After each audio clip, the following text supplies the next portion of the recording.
हाँ जी बच्चों, good morning. कैसे हो आप सब बच्चों? लास्ट क्लास में हम लोगों ने हमारा फर्स्ट चैप्टर स्टार्ट किया था कॉस्ट शीट, और कॉस्ट शीट में हम लोगों ने क्या देखा कि जितने भी खर्चे होंगे एक मैन्युफैक्चरर के, हमने सारे खर्चों को 3 कैटेगरी में डिवाइड किया था, मटेरियल, लेबर और अदर एक्सपेंसेस की कैटेगरी में।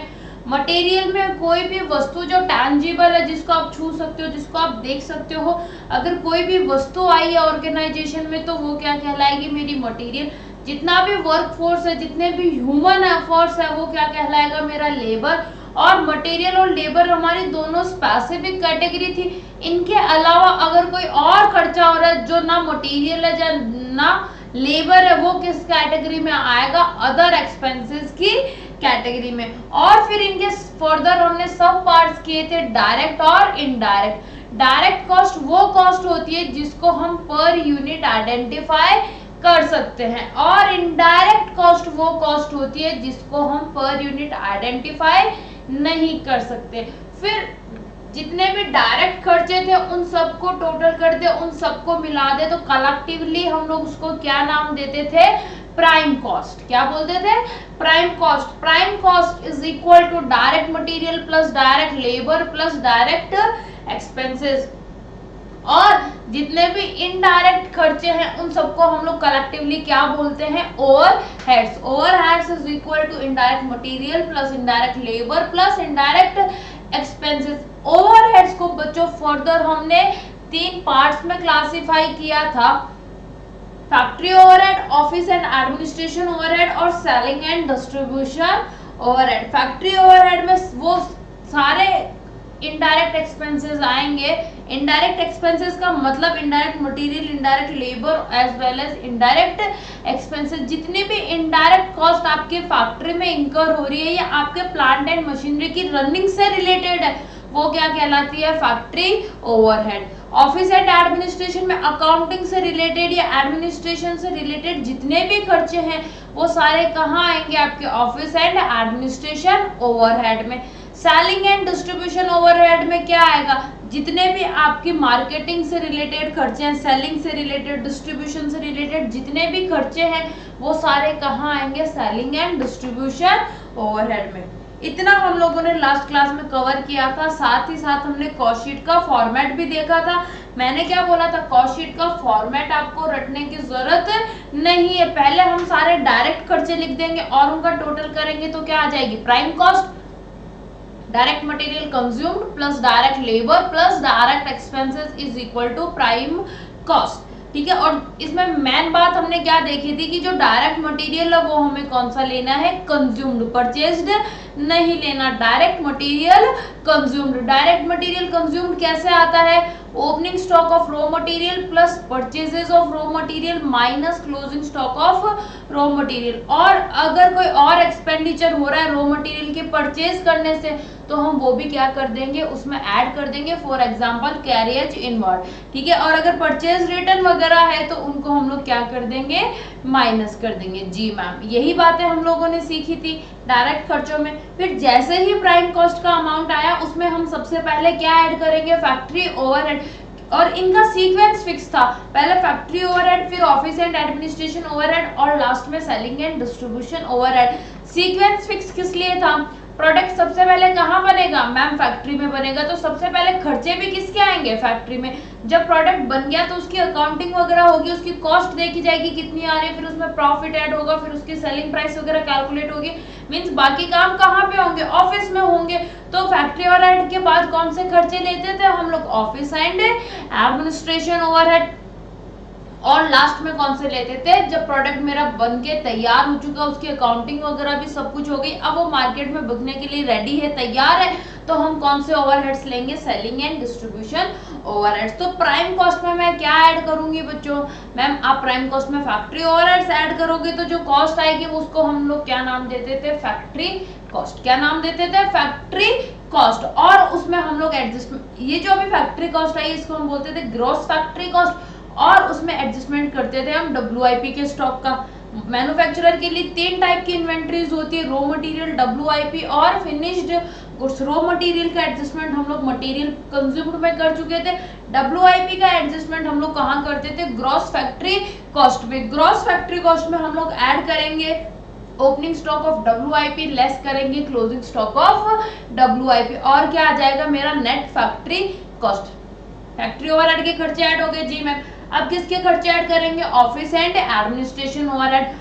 तो हम लोग जो नेट फैक्ट्री कॉस्ट आएगी उसमें ऐड करेंगे बच्चों ऑफिस एंड एडमिनिस्ट्रेशन ओवरहेड, और जो अमाउंट निकल के आएगा मेरा वो उस अमाउंट को हम लोग क्या नाम देते थे, कॉस्ट ऑफ प्रोडक्शन। बनाने का खर्चा अब तक जो हुआ उसको कॉस्ट ऑफ गुड्स मैन्युफैक्चर्ड या cost of production. Cost of production में हम लोग एडजस्टमेंट देते थे फिनिश्ड गुड्स के स्टॉक का, ऐड करते थे opening stock of finished goods और लेस करते थे closing stock of finished goods. तो क्या आता था मैम, तो आता था आपका कॉस्ट ऑफ गुड्स सोल्ड। क्या आता था, कॉस्ट ऑफ गुड्स सोल्ड, और उसमें ऐड करते थे हम लोग ऐड क्या करेंगे मैम, फैक्ट्री ओवरहेड हो गया, ऑफिस एंड एडमिनिस्ट्रेशन ओवरहेड हो गया, बचा क्या सेलिंग एंड डिस्ट्रीब्यूशन। तो COGS में हम लोग क्या ऐड करते थे, सेलिंग एंड डिस्ट्रीब्यूशन ओवरहेड, और वहां से क्या आती थी मेरी कॉस्ट ऑफ सेल्स या फिर टोटल कॉस्ट। बोलो क्लियर है जी मैम। टोटल कॉस्ट में हम लोग अगर क्वेश्चन में हमें प्रॉफिट और सेलिंग प्राइस की भी डिटेल दी हुई है तो हम टोटल कॉस्ट में प्रॉफिट ऐड कर देंगे तो क्या आ जाएगा मेरा सेल्स वैल्यू। ये बातें बच्चों हम लोगों ने लास्ट क्लास में की थी, और लास्ट क्लास में आप लोगों को कोई होमवर्क नहीं मिला था, हमने किए थे क्वेश्चन नंबर 6 तक। बच्चों अब हम लोग आज की क्लास स्टार्ट करते हैं।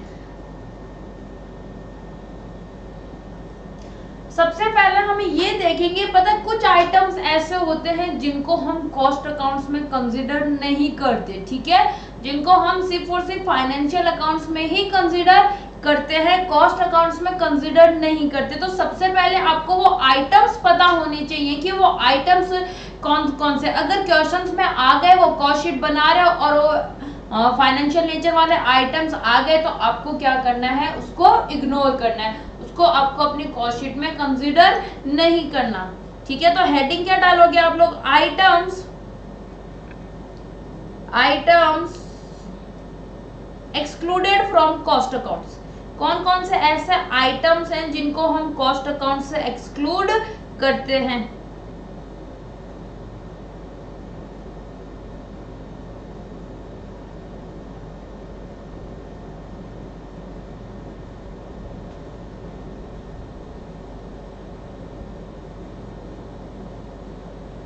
जो कुछ ऐसे आइटम्स हैं जिनको सिर्फ और सिर्फ हम फाइनेंशियल अकाउंट्स में ही लेंगे, कॉस्ट अकाउंट्स में हम उनको नहीं लेंगे। जब भी वो क्वेश्चन में आएंगे तो आपके सामने डाउट अराइज होगा कि मैम ये भी तो आइटम है, इसको आपने क्यों नहीं लिया। तो हम पहले ही डिस्कस कर लेते हैं कि कुछ आइटम्स ऐसे हैं जिनको हम कॉस्ट अकाउंट्स में इंक्लूड नहीं करेंगे, सिर्फ और सिर्फ वो फाइनेंशियल अकाउंट्स में ही इंक्लूड करेंगे।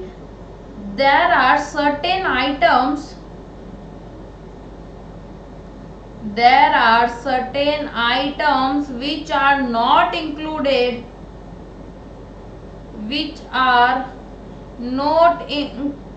या ऐसे लिख दो, which are included in financial accounts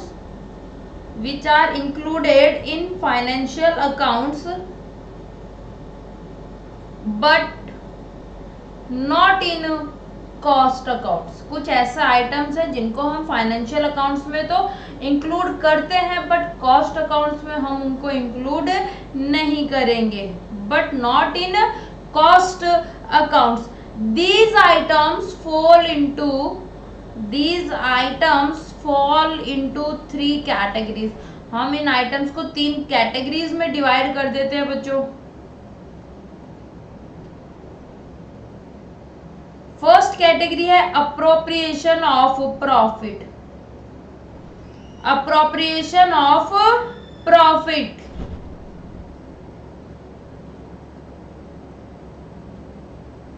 अब देखो ध्यान से सुनना, हम लोग कॉस्ट अकाउंटिंग में कहां तक की बात करते थे मैम, हम लोग कॉस्ट अकाउंटिंग में बात करते थे कि कॉस्ट कैसे कैलकुलेट होगी,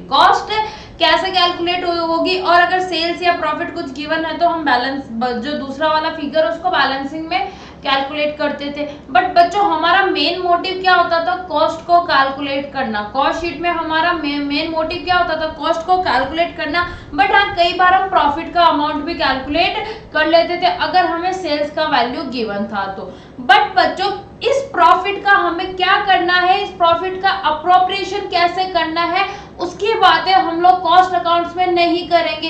ये बातें कहाँ की है, फाइनेंशियल अकाउंट्स की। उस प्रॉफिट में से आपको टीडीएस पे करना है, टैक्स पे करना है, आपको जनरल रिजर्व में ट्रांसफर करना है, कुछ भी करो उसका, इसकी बातें हम लोग कॉस्ट अकाउंट्स में नहीं करेंगे। इनकी बातें कहाँ होती है, हमारे फाइनेंशियल अकाउंट्स में। याद होगा आप लोगों को, नेट प्रॉफिट के बाद हम लोग बनाते थे अप्रोप्रिएशन अकाउंट। याद है कि P&L जो नेट प्रॉफिट आपका आया है उसको अप्रोप्रिएट कैसे करोगे, कहाँ कहाँ पे आप उसको डिवाइड करोगे। तो हम लोग देख देते जनरल रिजर्व में ट्रांसफर कर देंगे, उससे डिविडेंड पे कर देंगे, उससे टैक्स पे कर देंगे। ये सारी बातें हम लोग कहाँ करते थे, फाइनेंशियल अकाउंट्स में। फिर इनकी बातें हम लोग करेंगे भी सिर्फ और सिर्फ फाइनेंशियल अकाउंट्स में ही।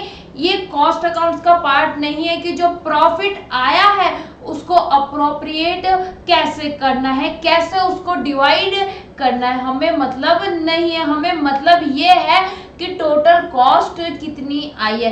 प्रॉफिट का अमाउंट निकाल देंगे अगर हमें क्वेश्चन में गिवन है तो, बट उस प्रॉफिट का यूज क्या करना है, उसको कैसे डिस्ट्रीब्यूट करना है, उसकी बातें हम लोग नहीं करेंगे। तो आपकी फर्स्ट कैटेगरी कौन सी होगी, अप्रोप्रिएशन ऑफ प्रॉफिट। प्रॉफिट का अप्रोप्रिएशन कहाँ कहाँ होता था मैम, सिंकिंग फंड्स में। Appropriation to sinking fund. अगर क्वेश्चन में ये सारे वर्ड्स आपको दिख जाए तो आपको क्या करना है, इनको इग्नोर करना है। Appropriation to sinking fund, dividend paid, dividend वगैरह पे कर रहे हो तो उनकी भी बातें हम लोग यहाँ पे नहीं करेंगे। Third, taxes on incomes and profit. अगर आप अपनी इनकम पे, अपने प्रॉफिट पे कोई टैक्स पे कर रहे हो तो उसकी बात भी हम लोग कॉस्ट अकाउंट्स में नहीं करेंगे। टैक्सेस, डिविडेंड्स, ये सब कहाँ से देते हो मैम, प्रॉफिट से देते हैं। टैक्स किसका देते हो, जितना प्रॉफिट होता है उसी में से आप टैक्स देते हो। जी मैम।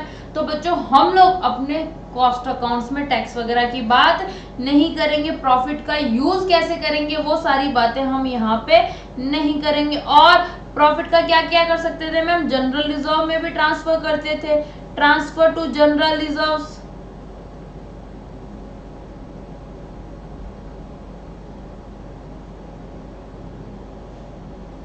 जनरल रिजर्व्स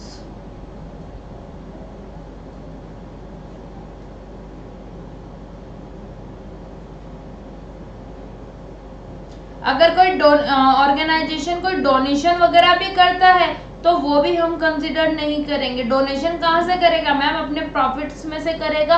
और अगर प्रॉफिट्स में से डोनेशन कर रहा है तो उसकी बात भी हम लोग नहीं करेंगे। और वो कोई कैपिटल एक्सपेंडिचर भी करता है, हमने देखा था फिक्स्ड एसेट्स वगैरह परचेज करता है तो उसकी बातें भी हम लोग हमारे कॉस्ट अकाउंट्स में नहीं करते। जी मैम।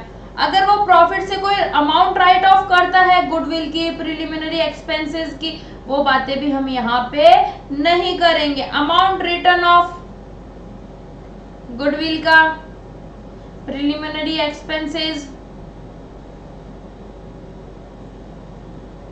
अगर कोई अंडरराइटिंग कमीशन है,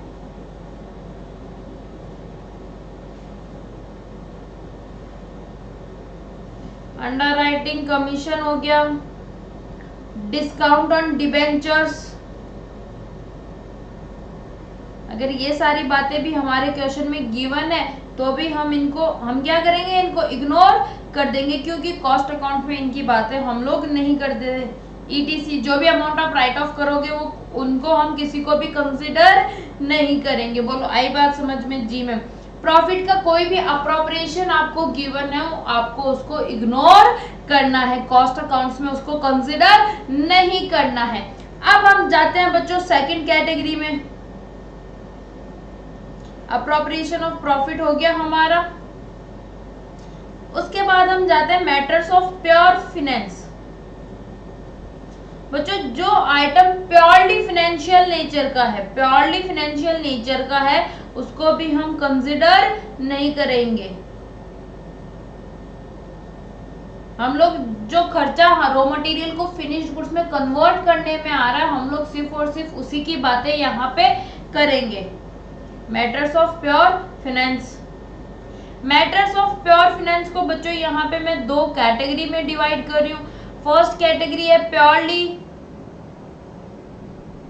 ए नाम दे देते इसको, प्योरली फाइनेंशियल एक्सपेंसेस। जो प्योरली फाइनेंशियल एक्सपेंसेस हैं उनको कौन कौन से हैं? अगर बच्चों आप कोई फिक्स्ड एसेट, कोई इन्वेस्टमेंट उनको सेल कर रहे हो और उससे अगर आपको लॉस हो रहा है तो वो हम क्या करेंगे, कॉस्ट अकाउंट्स में इग्नोर कर देंगे, क्योंकि sale of investment, sale of fixed asset, इनका मेरे कॉस्ट से कोई भी लेना देना नहीं है। Loss on sale of investments, buildings extra.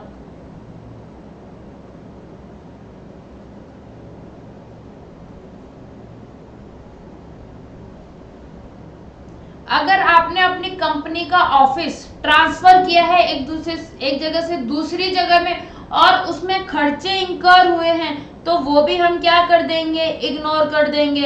Expenses on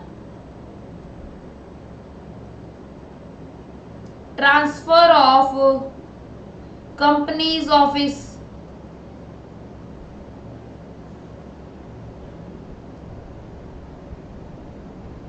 अगर बैंक लोन वगैरह पे इंटरेस्ट पे किया है, इंटरेस्ट ऑन बैंक लोन वगैरह पे इंटरेस्ट पे किया है तो वो भी हम क्या कर देंगे, इग्नोर कर देंगे।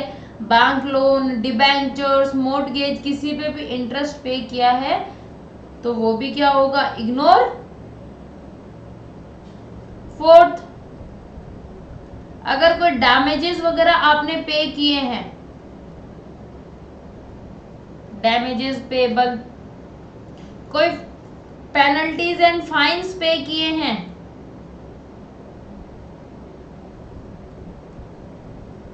वो भी नहीं आएंगे, प्योरली फाइनेंशियल नेचर के हैं। मींस जिनका मेरी कॉस्ट से कोई लेना देना नहीं है उनको मैं किसी को भी कॉस्ट अकाउंट्स में कंसिडर नहीं करूंगी। आई बात समझ में? जी मैम बिल्कुल आ गई। और बस इतने सफिशिएंट है, आप समझ जाओगे। अब तो और आएंगे एग्जांपल्स, मैंने लिखवा दिए यहाँ पे, इतने सफिशिएंट है। ठीक है जी मैम। पेनल्टीज एंड फाइन्स हो गया हमारा। अब हम बात करते हैं प्योरली फाइनेंशियल इनकम्स की। कुछ इनकम्स ऐसी होती हैं जो प्योरली फाइनेंशियल नेचर की होती है, उनको भी हम हमारे कॉस्ट अकाउंट्स में कंसिडर नहीं करेंगे। फर्स्ट पॉइंट में जैसे यहाँ पे हमें इन्वेस्टमेंट और बिल्डिंग को सेल करने पे क्या हो रहा था, लॉस हो रहा था, तो वो प्योरली फाइनेंशियल नेचर का एक्सपेंस था। अगर बच्चों प्रॉफिट होता तो मैम वो प्योरली फाइनेंशियल नेचर की इनकम होती। तो यहाँ पे मेरा फर्स्ट पॉइंट क्या आ जाएगा, profit on sale of investment, fixed assets वगैरह।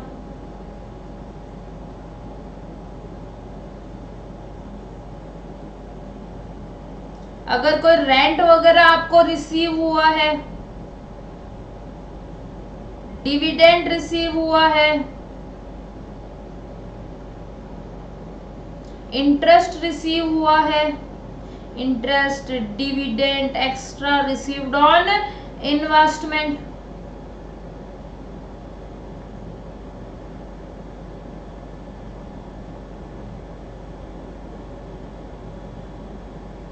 ब्रोकरेज रिसीव हुई है, कोई कमीशन रिसीव हुआ है, ब्रोकरेज रिसीव्ड,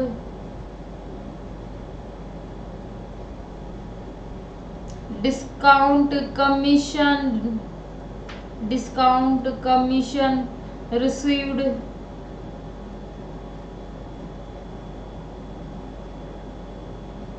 या फिर इंटरेस्ट रिसीव हुआ है। जैसे वहां पे बैंक लोन ले रखा था, हमने इंटरेस्ट पे किया था यहाँ पे। अब यहाँ पे बोल रहा है अगर बैंक डिपॉजिट्स वगैरह पे इंटरेस्ट आपको रिसीव होता है तो वो भी हम यहाँ पे कंसिडर नहीं करेंगे, इग्नोर करेंगे। Interest received on bank deposits, ठीक है, एक्स्ट्रा, इतना बहुत है, सफिशिएंट है, ठीक है जी मैम। तो यहाँ पे हम लोगों ने इस फर्स्ट पॉइंट में तो क्या सीखा था कि प्रॉफिट को आप लोग कैसे डिस्ट्रीब्यूट करते हो, उसकी बातें हम लोग फाइनेंशियल अकाउंट्स में नहीं करेंगे। सेकंड बात बोला matters of purely financial nature के जो भी आइटम्स हैं उनको भी हम यहाँ पे क्या कर देंगे, इग्नोर कर देंगे, चाहे वो एक्सपेंस से रिलेटेड हो चाहे वो इनकम से रिलेटेड हो। फिर सी कैटेगरी में abnormal gains and losses, abnormal gains and losses।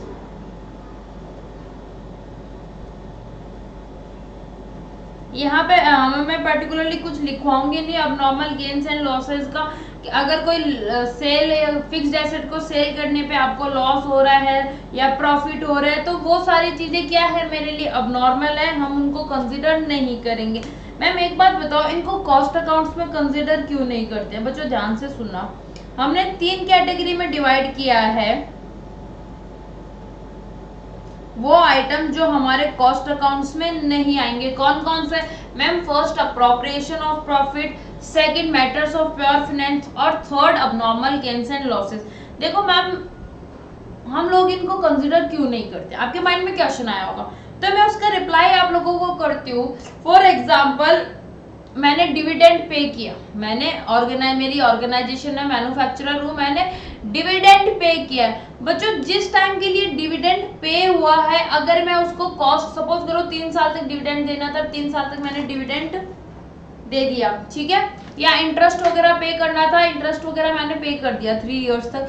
जब पे कर दिया मैंने मैं बोलूँ 3 साल 4 साल 5 साल, ठीक है, तो वो अगर मैं कॉस्ट में ऐड कर देती हूँ तो मेरी कॉस्ट प्राइस क्या हो जाएगी, इंक्रीज हो जाएगी।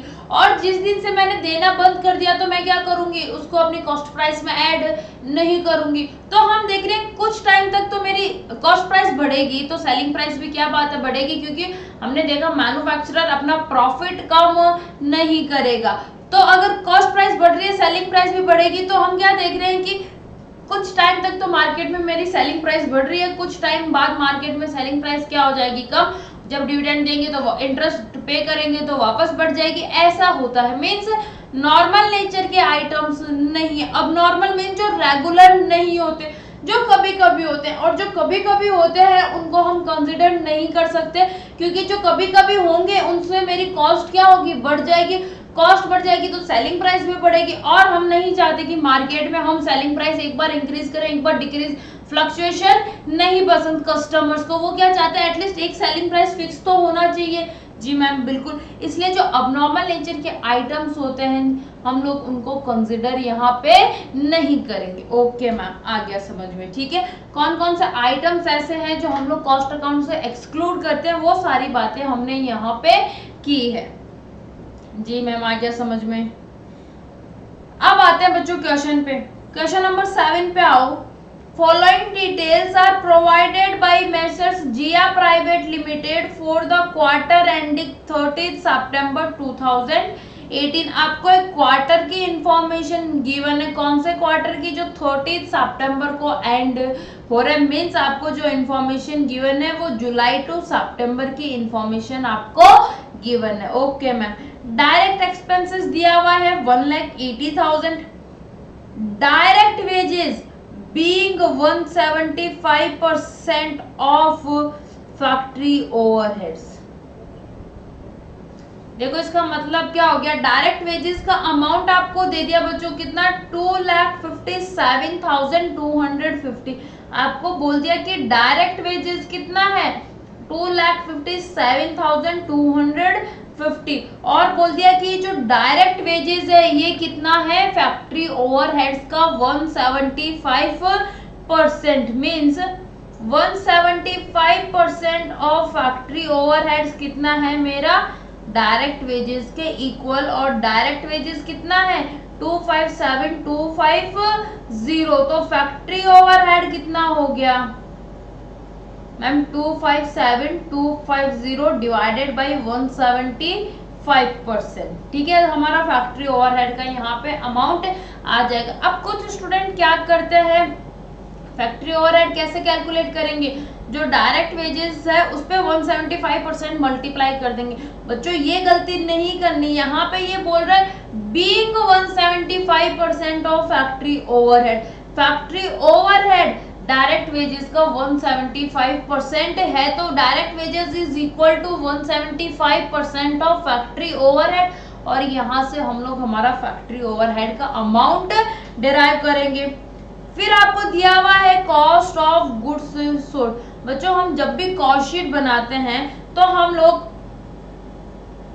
Cost of goods sold calculate करते हैं। इस बार कॉस्ट ऑफ गुड्स सोल्ड हमें गिवन है कितना, 18,75,000। अगर cost of goods sold 18,75,000 given है, इट मीन्स हमारा कोई ना कोई खर्चा मिस है। और बच्चों जो कॉस्ट के कंपोनेंट्स हैं, prime cost, works cost, COGS, COS, COP, जो भी हैं, अगर ये कंपोनेंट्स आपको गिवन है, अगर ये कंपोनेंट्स आपको क्वेश्चन में गिवन है, इनका अमाउंट यहाँ पे आपको गिवन है, सीओजीएस गिवन है आपको 18,75,000, तो बच्चों आप लोगों को इस क्वेश्चन को शक की निगाहों से देखना है। और शक मैम क्यों, यहाँ पे देखना है क्या डायरेक्ट मटेरियल परचेज का अमाउंट गिवन है या नहीं। अगर मैं क्या बोल रही हूँ, ध्यान से सुनना, prime cost, works cost, cost of production, cost of goods sold, cost of sales, अगर ये हमेशा हम लोग कैलकुलेट करते थे, और अगर इन पांचों में से आपको एक अमाउंट भी गिवन है, तो उस क्वेश्चन में आपको सबसे पहले क्या चेक करना है कि क्या मटेरियल परचेज गिवन है। अगर गिवन है तो बहुत अच्छी बात है, नहीं गिवन है तो आपको सबसे पहले मटेरियल परचेज कैलकुलेट करना पड़ेगा। मैं बोल रही हूँ मटेरियल परचेज, मटेरियल कंज्यूम्ड नहीं बोल रही, क्योंकि रॉ मटेरियल का ओपनिंग और क्लोजिंग हमें श्योर क्वेश्चन में गिवन होगा, और अगर वो गिवन होगा तो हम कंज्यूम्ड निकाल सकते हैं। आपको चेक करना क्या पड़ेगा मैम, हम ये चेक करेंगे क्या डायरेक्ट मटेरियल परचेज का अमाउंट हमें गिवन है या फिर नहीं गिवन है। ओके ठीक है, सेलिंग एंड डिस्ट्रीब्यूशन ओवरहेड्स दे दिए, टोटल सेल्स का वैल्यू भी दे दिया आपको, कॉस्ट कैलकुलेट कर लेंगे, सेल्स भी गिवन है तो हमारा क्या आ जाएगा, प्रॉफिट आ जाएगा। एडमिनिस्ट्रेशन ओवरहेड्स कितने हैं, 10% of factory overheads. Admin overheads बता दिए कितने हैं, 10% of factory overheads. Stock details आपको दे दी, इन्वेंट्री की डिटेल्स दे दी, रॉ मटेरियल, डब्ल्यूआईपी और फिनिश्ड गुड्स की। 30 जून मतलब 1 जुलाई को ओपनिंग स्टॉक दे दिया, और 30 सितंबर का ये क्या है आपका ओपनिंग स्टॉक, और ये क्या है आपका क्लोजिंग स्टॉक। तीनों स्टॉक्स का आपको ओपनिंग और क्लोजिंग दे दिया। You are required to prepare a cost sheet. आपको क्या प्रिपेयर करनी है, कॉस्ट शीट प्रिपेयर करनी है, showing raw material consumed, prime cost, factory cost, COGS. अब देखो इसने सीओजीएस दिया हुआ है फिर भी पूछ रहा है सीओजीएस कितना आएगा, 18,75,000, एंड कॉस्ट ऑफ सेल्स पूछ लिया एज वेल एज प्रॉफिट पूछ लिया। टोटल कॉस्ट आ जाएगी, तो हमें क्वेश्चन में सेल्स का अमाउंट गिवन है, तो प्रॉफिट क्या आ जाएगा मेरा, बैलेंसिंग फिगर। बोलो क्लियर है जी में। अब यहाँ पे इसने आपसे पूछ भी लिया रॉ मटेरियल कंज्यूम्ड बताओ, अगर ये नहीं पूछता तो भी हम यहाँ पे कैलकुलेट करते। यहाँ पे opening stock of raw material और closing stock of raw material provided है, बट रॉ मटेरियल परचेज हमें प्रोवाइडेड नहीं है, तो हम अगर नहीं गिवन है तो हम क्या करेंगे, उसको एक्स अज्यूम कर लेंगे। आपके पास इस क्वेश्चन को सॉल्व करने के दो तरीके हैं, दोनों तरीके हम यहाँ पे डिस्कस करेंगे। आप लोगों को जो समझ में आता है, जो अच्छा लगता है, आप लोगों को वही एग्जाम में फॉलो करना है। मेसर्स जिया प्राइवेट लिमिटेड, मेसर्स जिया प्राइवेट लिमिटेड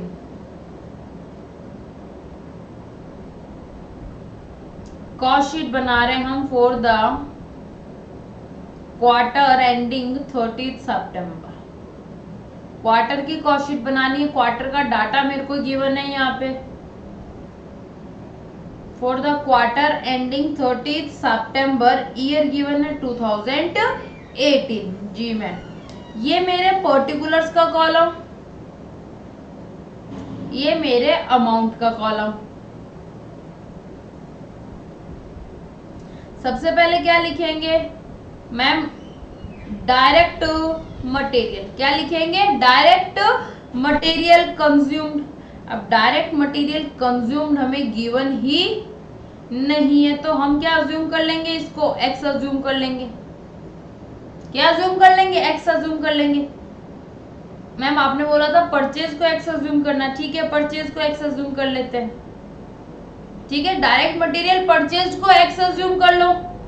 ऐड क्या करेंगे इसमें मैम, इसमें हम ऐड करेंगे opening stock of raw material और लेस क्या करेंगे ma'am, closing stock of raw material.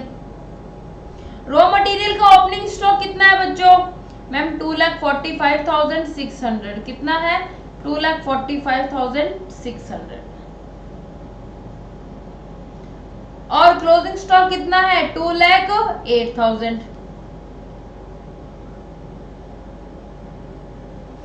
अब हमें इस ये क्या आ जाएगा मेरा मैम, डायरेक्ट मटेरियल कंज्यूम्ड। क्या आ जाएगा, डायरेक्ट मटेरियल कंज्यूम्ड। कितना आ रहा है मैम, एक्स है ये, तो एक्स प्लस 245,600 माइनस 208,000। बच्चों एक्स के साथ छेड़खानी मत करो, एक्स को ऐसा का ऐसा लिखो। अपने कैलकुलेटर में आप कैसे सॉल्व करोगे, 2,45,600 माइनस 2,08,000 सॉल्व करो। 2,45,600 माइनस 2,08,000, ये आ गया आपका 37,600। तो हम यहाँ पे क्या लिखेंगे, डायरेक्ट मटेरियल कंज्यूम कितना है, x प्लस 37,600। ऐड करेंगे बच्चों इसमें डायरेक्ट वेजेस। डायरेक्ट वेजेस आपको गिवन है क्वेश्चन में कितनी, 2,57,250, 2,57,250। और डायरेक्ट एक्सपेंसेस का अमाउंट क्वेश्चन में नहीं गिवन है, सॉरी गिवन है बच्चों, कितना, 1,80,000। डायरेक्ट एक्सपेंसेस भी आपको गिवन है 1,80,000। तीनों को ऐड कर देंगे तो क्या आ जाएगी मैम, प्राइम कॉस्ट। क्या आ जाएगी, प्राइम कॉस्ट। ऐड करो, एक्स को एज इट इज रहने दो और इन तीनों फिगर्स को ऐड करो। 37,600 प्लस 250 प्लस 1,80,000, ये आ गया बच्चों 4,74,850। ये प्राइम कॉस्ट आ गया। प्राइम कॉस्ट में हम लोग क्या ऐड करते थे मैम, फैक्ट्री ओवरहेड्स। क्या ऐड करते थे, फैक्ट्री ओवरहेड्स। अब फैक्ट्री ओवरहेड्स के आपको डायरेक्ट नहीं गिवन है, आपको इंफॉर्मेशन गिवन है कि जो डायरेक्ट वेजेस है वो किसके इक्वल है, 175% ऑफ फैक्ट्री ओवरहेड्स के इक्वल। तो हम लोग क्या करेंगे, फैक्ट्री ओवरहेड का अमाउंट वहां से कैलकुलेट कर लेंगे। आप चाहो तो इसको वर्किंग नोट में भी दिखा सकते हो, अदरवाइज यहाँ पे भी आप डायरेक्टली दिखा सकते हो। 2,57,250 डिवाइडेड बाई 175 मल्टीप्लाई बाई 100। ठीक है, डायरेक्ट यहाँ पे भी दिखा सकते हो, चाहो तो इसको वर्किंग नोट में भी दिखा सकते हो। 257,250 डिवाइडेड बाई 175 मल्टीप्लाई बाई 100, ये कितना आ गया, 1,47,000। कितना आ गया, 1,47,000। प्राइम कॉस्ट में फैक्ट्री ओवरहेड ऐड कर दिया तो क्या आ जाएगा मैम, फैक्ट्री कॉस्ट। क्या आ जाएगा, फैक्ट्री कॉस्ट। और ये वाली कौन सी फैक्ट्री कॉस्ट है मैम, ग्रॉस फैक्ट्री कॉस्ट। कौन सी है, ग्रॉस फैक्ट्री कॉस्ट। कितनी आ रही है बच्चों, 1,47,000 प्लस 4,74,850, ये आ रही है x प्लस 6,21,850। ये ग्रॉस फैक्ट्री कॉस्ट आ गई। इसमें हम लोग किसका एडजस्टमेंट करेंगे, opening stock of WIP less क्या करेंगे, closing stock of WIP। Opening और क्लोजिंग गिवन है हमें WIP का कितना, 1,70,800 और 1,90,000। 1,70,800 और 1,90,000। यहां तक ग्रॉस फैक्ट्री कॉस्ट के बाद ये क्या आ जाएगा मेरा, net factory cost. 6,21,850 plus 1,70,800 minus 1,90,000, ये कितना आ जाएगा x प्लस 6,02,650, ये अमाउंट आ गया। अब जब नेट फैक्ट्री कॉस्ट आ गया बच्चों, इसमें हम लोग क्या ऐड कर देंगे मैम, ऑफिस ओवरहेड्स। आपको क्वेश्चन में गिवन है एडमिनिस्ट्रेटिव ओवरहेड्स, एडमिनिस्ट्रेशन ओवरहेड्स कितने हैं, फैक्ट्री ओवरहेड्स के 10%। एडमिनिस्ट्रेशन ओवरहेड्स कितने हैं, फैक्ट्री ओवरहेड का 10%। पहले हमने फैक्ट्री ओवरहेड्स कैलकुलेट किए थे, कितने थे, 1,47,000 आए थे। इस 1,47,000 का 10% कितना हो गया मैम, ये हो गया 14,700, कितना हो गया 14,700। अब क्या आ जाएगी मैम, ये आ जाएगी कॉस्ट ऑफ प्रोडक्शन। क्या आ जाएगी, कॉस्ट ऑफ प्रोडक्शन कितनी आ रही है, 6,02,650 प्लस 14,700, ये आ गया x प्लस 6,17,350।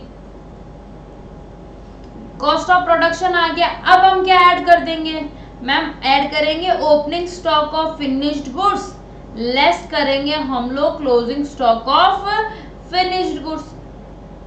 ओपनिंग और कितना गिवन है, फिनिश्ड गुड्स का ओपनिंग स्टॉक 3,10,000 और क्लोजिंग कितना गिवन है, 2,75,000।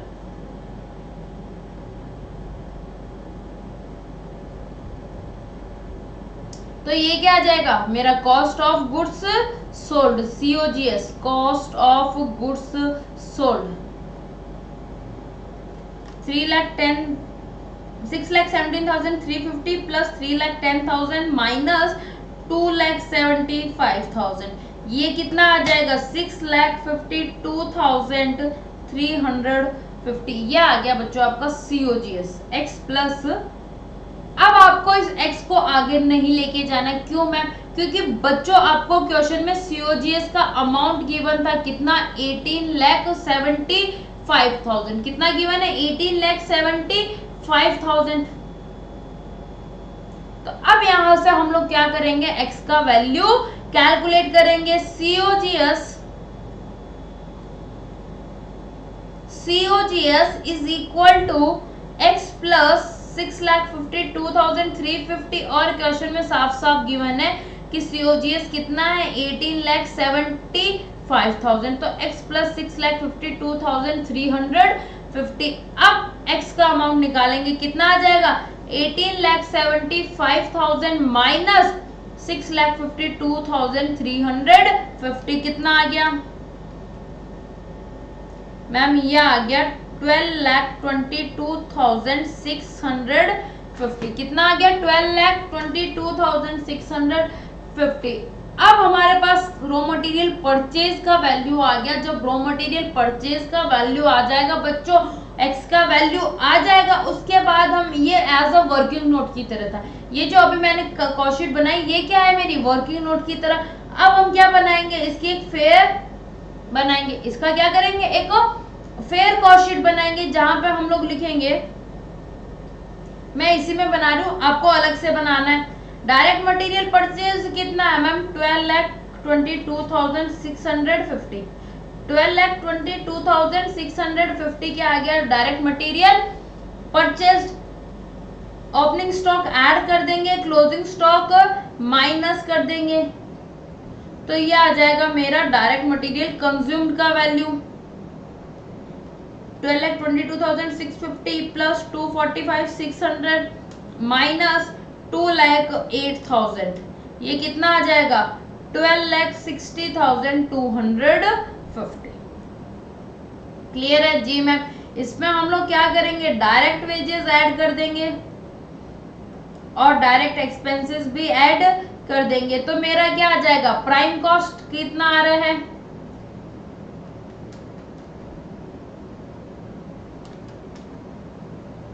ये आ जाएगा 16,97,500, कितना आएगा 16,97,500।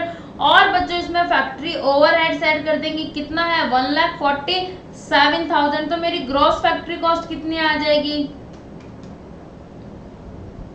18,44,500। कितनी आ जाएगी? 18,44,500। और इसमें WIP का एडजस्टमेंट भी करेंगे, 1,70,800 प्लस करेंगे और 1,90,000 माइनस कर देंगे, तो नेट फैक्ट्री कॉस्ट का अमाउंट आ जाएगा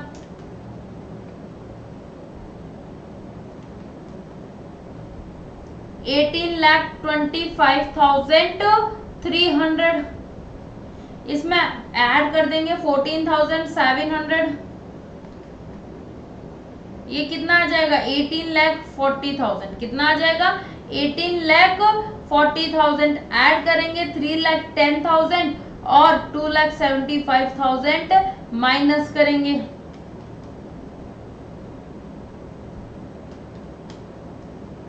COGS कितना आ गया? 18,75,000। और यही क्वेश्चन में गिवन था या नहीं गिवन था?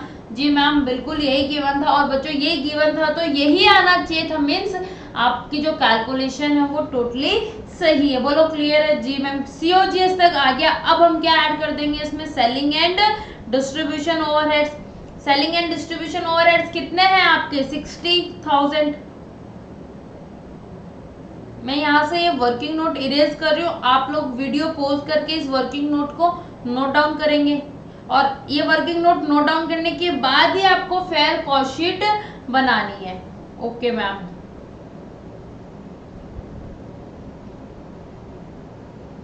COGS आ गया। COGS में हम लोग क्या ऐड करेंगे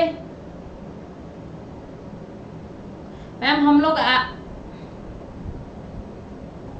ऐड करेंगे selling and distribution overhead. Selling and distribution overhead आपको क्वेश्चन में गिवन था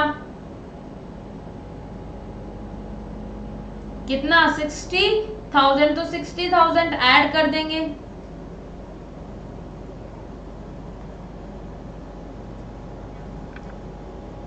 कितना आ गया टोटल? 19,35,000। कितना आ गया? 19,35,000। और ये क्या आ गई मेरी? Cost of sales. ये आ गई मेरी कॉस्ट ऑफ सेल्स या फिर टोटल कॉस्ट। टोटल कॉस्ट यहाँ पे आ गई। टोटल कॉस्ट में हम लोग क्या ऐड करते थे मैम? प्रॉफिट ऐड करते थे। और क्या आ जाती थी मेरी? Sales value.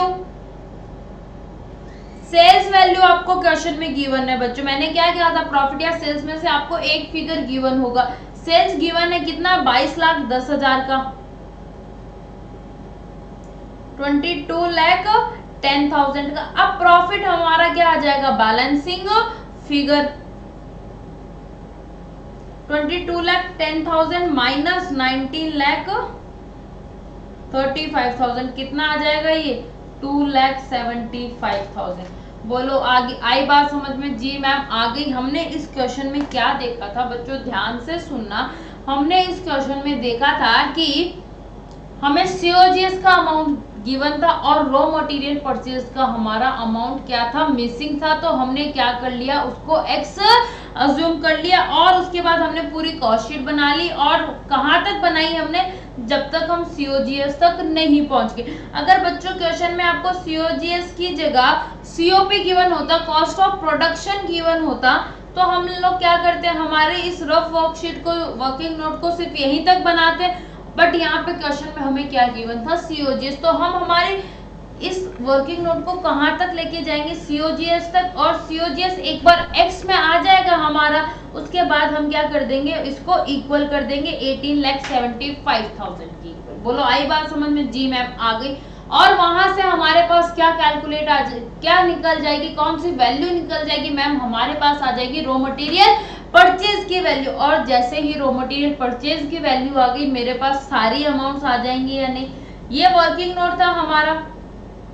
ये वाला जो कॉलम था ये क्या था? Working note. और ये क्या है? मेरी फेयर कॉस्ट शीट। एक बार वर्किंग नोट आ गया आपका, मटेरियल परचेज का वैल्यू आ गया, उसके बाद आपको फिर से क्या करनी है? एक फेयर कॉस्ट शीट बनानी है। और कॉस्ट शीट हमने यहाँ पे बना ली। इसने बोला था कॉस्ट शीट बनाओ। और कॉस्ट शीट में क्या क्या बोला था? कौन कौन सी अमाउंट आपको शो करनी है मैम? सबसे पहले इसने बोला था डायरेक्ट मटेरियल कंज्यूम्ड बताओ कितना आ रहा है।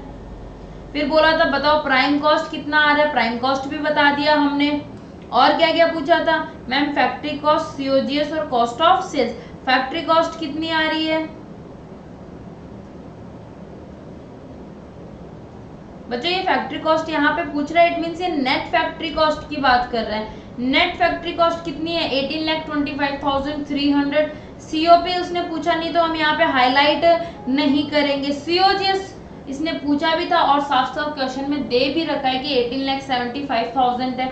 और क्या पूछा था मैम, सीओएस पूछा था cost of sales, cost of sales भी कैलकुलेट कर ली, कितना आ गया 19,35,000।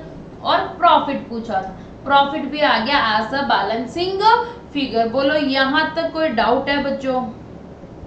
नहीं मैम, ये मेरी कॉस्ट शीट कंप्लीट होती है। मैम आपने कहा था इसको दो तरीके से सॉल्व करने के लिए, तो बहुत लेंथी हो जाएगा फर्स्ट वे, तो क्या आप इसका सेकंड वे बताएंगे, ऑल्टरनेटिव वे? जी मैम, जी बच्चों बिल्कुल बताऊंगी। और अब हम करते हैं इसका सेकंड वे की, हम इसको एग्जाम में एक और तरीके से सॉल्व कर सकते हैं। अब हम बच्चों क्या करेंगे, हम बनाएंगे रिवर्स कॉस्ट शीट। हमारे रिवर्स कॉस्ट शीट स्टार्टिंग कहां से करेंगे, सीओजीएस से।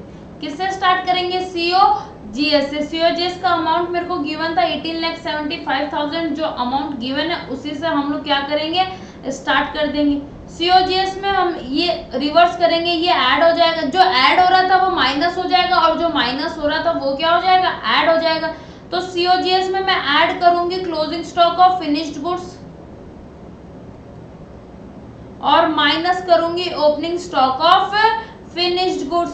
तो क्या आ जाएगा मेरा, cost of production. CO closing और ओपनिंग दोनों गिवन था बच्चों, कितना कितना 3,10,000 और 2,75,000। 2,75,000 ऐड करना है और 3,10,000 माइनस करना है, कितना आ गया,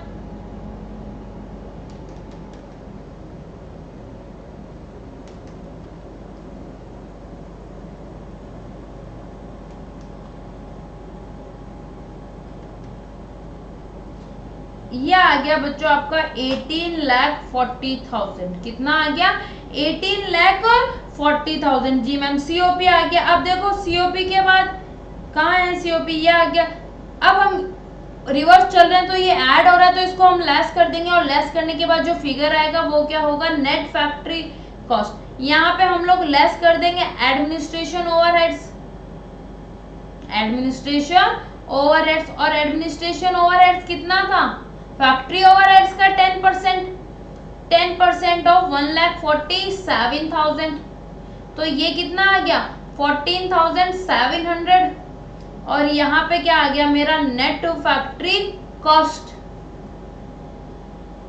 कितना आएगा 18,40,000 माइनस 14,700।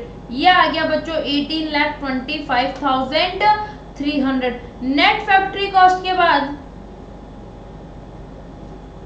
रिवर्स चल रहे हैं, और क्लोजिंग स्टॉक WIP का ऐड करेंगे और ओपनिंग स्टॉक माइनस करेंगे, तो क्या आ जाएगा मेरा ग्रॉस फैक्ट्री कॉस्ट। क्या आ जाएगा, ग्रॉस फैक्ट्री कॉस्ट। लेस क्या करेंगे, opening stock of finished goods, और ऐड करेंगे closing stock of finished goods नहीं, WIP। किसका, WIP का। कितना कितना गिवन है मैम, ओपनिंग स्टॉक ऑफ 1,70,800, 1,70,800, और क्लोजिंग स्टॉक कितना है मैम 1,90,000। तो ये क्या आ जाएगी मेरी ग्रॉस फैक्ट्री कॉस्ट। ये क्या आ जाएगी, gross factory cost. 18,25,300 minus 1,70,800 plus 1,90,000, ये कितना हो गया मैम 18,44,500। ग्रॉस फैक्ट्री कॉस्ट के बाद रिवर्स चल रहे हैं हम लोग, इसमें क्या कर देंगे, फैक्ट्री ओवरहेड्स लेस कर देंगे, जो ऐड कर रहे हैं वो लेस कर देंगे, और जो लेस कर रहे हैं वो ऐड कर देंगे। ग्रॉस फैक्ट्री कॉस्ट से अगर मैं फैक्ट्री ओवरहेड्स माइनस कर दूं तो क्या आ जाएगा मेरा मैम प्राइम कॉस्ट। लेस क्या कर देंगे, फैक्ट्री ओवरहेड्स। फैक्ट्री ओवरहेड्स कितना था मैम 2,57,250 क्या था आपका डायरेक्ट वेजेस, और बोला हुआ था direct wages 175% of factory overheads है। बीइंग दिया हुआ था वहां पे, बीइंग 175% ऑफ ओवरहेड्स, मैंने यहाँ पे परसेंटेज लगा दिया, इसलिए मैं यहाँ पे इसको 100 से मल्टीप्लाई नहीं कर रही। और ये कितना आया था बच्चों, 1,47,000। ग्रॉस फैक्ट्री कॉस्ट में मैं अगर फैक्ट्री ओवरहेड माइनस करती हूँ तो मेरा कौन सा फिगर आएगा मैम, प्राइम कॉस्ट का। कौन सा आएगा, प्राइम कॉस्ट का। माइनस किया 1,47,000, कितना आ गया 16,97,500।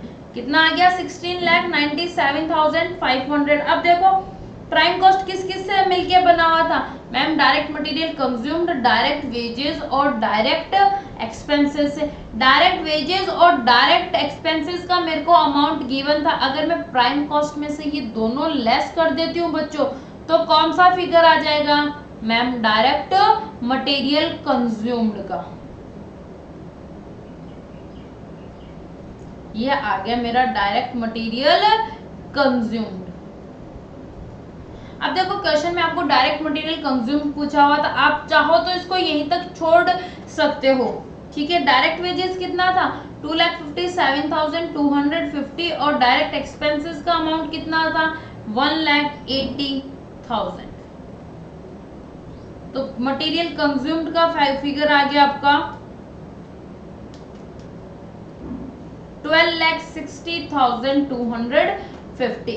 अब देखो ओपनिंग स्टॉक दिया हुआ आपको रॉ मटेरियल का और क्लोजिंग स्टॉक भी आपको गिवन है, तो वहां से आप डायरेक्ट मटेरियल परचेज का वैल्यू कैलकुलेट कर सकते हो, ठीक है। क्वेश्चन ने नहीं पूछा तो नहीं जरूरत है, एक्स्ट्रा में मैंने आप लोगों को बताया है कि इन केस यहाँ पे कंज्यूम्ड की जगह अगर आपसे परचेज्ड पूछ लेता तो आपको क्या करना था। अब आपने सारा फिगर्स कैलकुलेट कर लिया, इसने आपसे पूछा क्या था बच्चों, कॉस्ट शीट पूछी थी, तो आपको प्रॉपर कॉस्ट शीट हमें हमेशा सीधी बनानी है, उल्टी नहीं बनानी। सारा फिगर्स आपने कैलकुलेट कर लिए, अब आप प्रॉपर फॉर्मेट में कॉस्ट शीट प्रेजेंट करोगे और आंसर में जैसा हमने फर्स्ट पार्ट में किया था वैसा ही अब आपको यहाँ पे भी करना है।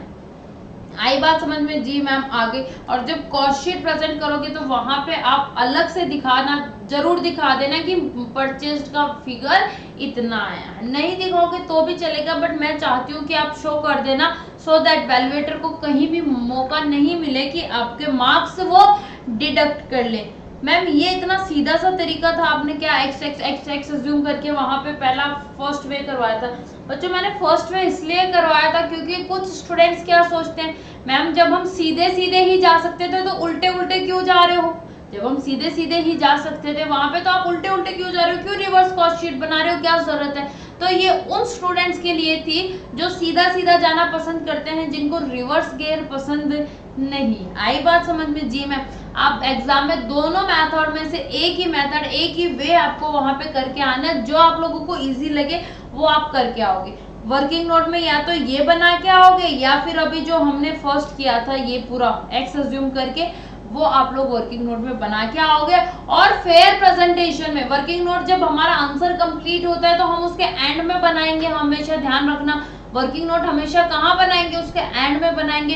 पहले कॉस्ट शीट बनाएंगे, कॉस्ट शीट आपको प्रेजेंट दोनों में एक ही तरीके से प्रेजेंट करनी है कॉस्ट शीट, तो वर्किंग नोट आपका अलग अलग हो सकता है। या तो आप रिवर्स कॉस्ट शीट बना के मटेरियल कंज्यूम का वैल्यू निकालोगे या फिर आप मटेरियल परचेज को एक्स अज्यूम करके फिगर्स कैलकुलेट करोगे। जी मैम, ठीक है। दोनों में से एक मेथड जो आपको अच्छा लगा वो आप एग्जाम में करके आ सकते हो। अभी के लिए आप दोनों मेथड्स अपनी नोटबुक में नोट डाउन कर लो सो दैट आपको फ्यूचर में जब भी इनको रिवाइज करो तो याद रहे कि हाँ दो मेथड है, दोनों में से हम कोई भी एक कर सकते हैं। बोलो क्लियर है? जी मैम बिल्कुल क्लियर है। अब बढ़ते हैं हम लोग आगे क्वेश्चन नंबर 8 पे। क्वेश्चन नंबर 8 क्या बोल रहा है, following information relates to a manufacturing concern for the year ended 31 March 2019। 31 मार्च को जो ईयर एंड हो रहा है उसकी इंफॉर्मेशन आपको यहाँ पे गिवन है। Raw material opening, raw material closing, purchase of raw material और फ्रेट इनवर्ड्स। ये इंफॉर्मेशन आपको किसकी दे दी मैम, ये हमें दे दी रॉ मटेरियल कंज्यूम्ड की। ये किसकी दे दी हमें, रॉ मटेरियल कंज्यूम्ड की। फिर आपको डायरेक्ट वेजेस पेड दे दिया, और इस बार ये देखो direct wages outstanding at the end of the year, means अभी इसका पेमेंट करना बाकी है। ये अमाउंट कौन सा है? आउटस्टैंडिंग अमाउंट है आपका यहाँ पे। तो जब भी आप कॉस्ट शीट बनाओगे आपको क्या करना है?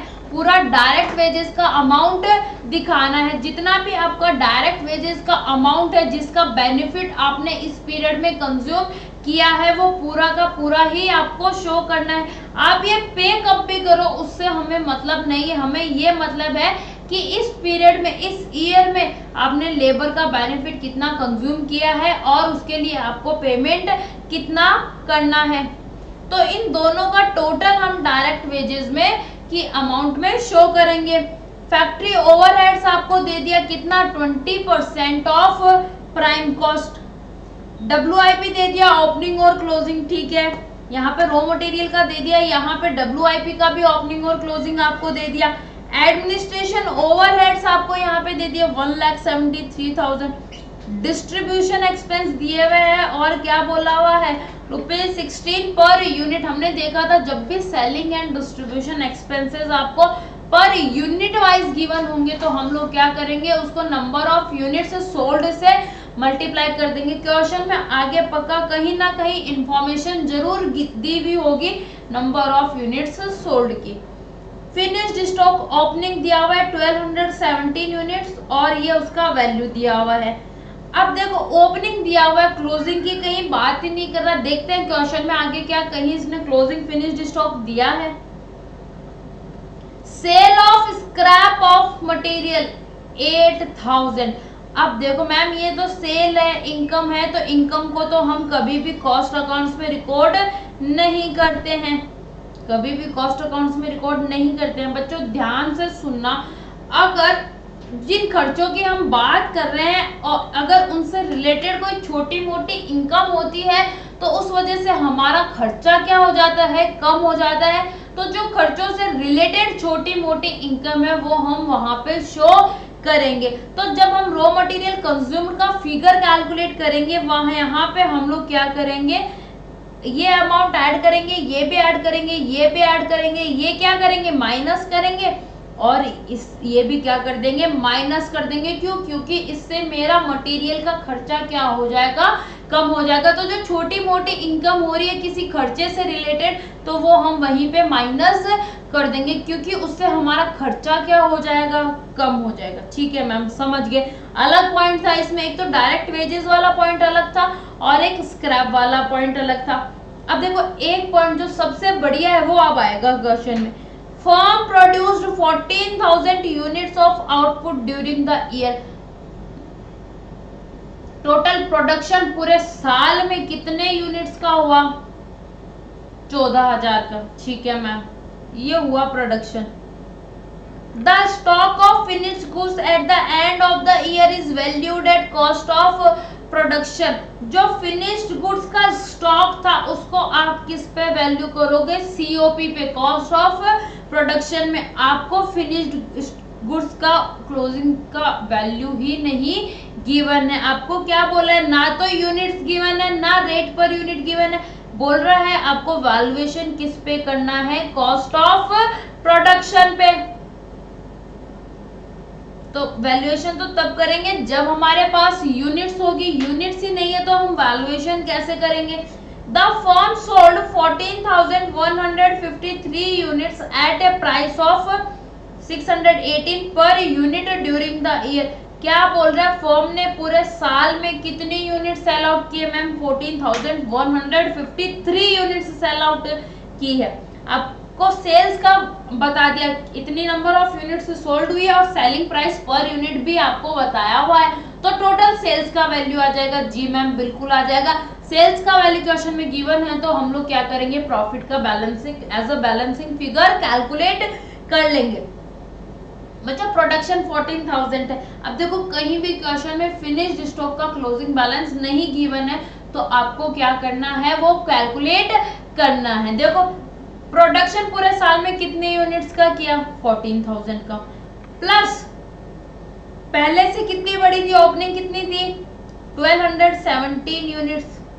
किसी क्वेश्चन में आपको नहीं बताता है कि ओपनिंग स्टॉक की यूनिट्स कितनी है, आपको डायरेक्ट क्या गिवन होता है, अमाउंट गिवन होता है। इस बार इसने बताया है कितनी है, 1217।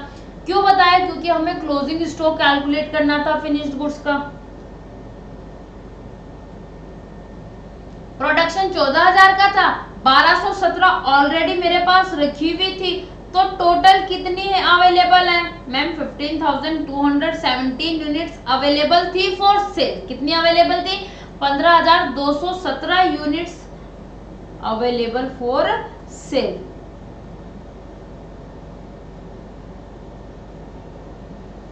अब इसमें से सेल की कितनी मैम, इसमें से सेल की है 14,153 यूनिट्स।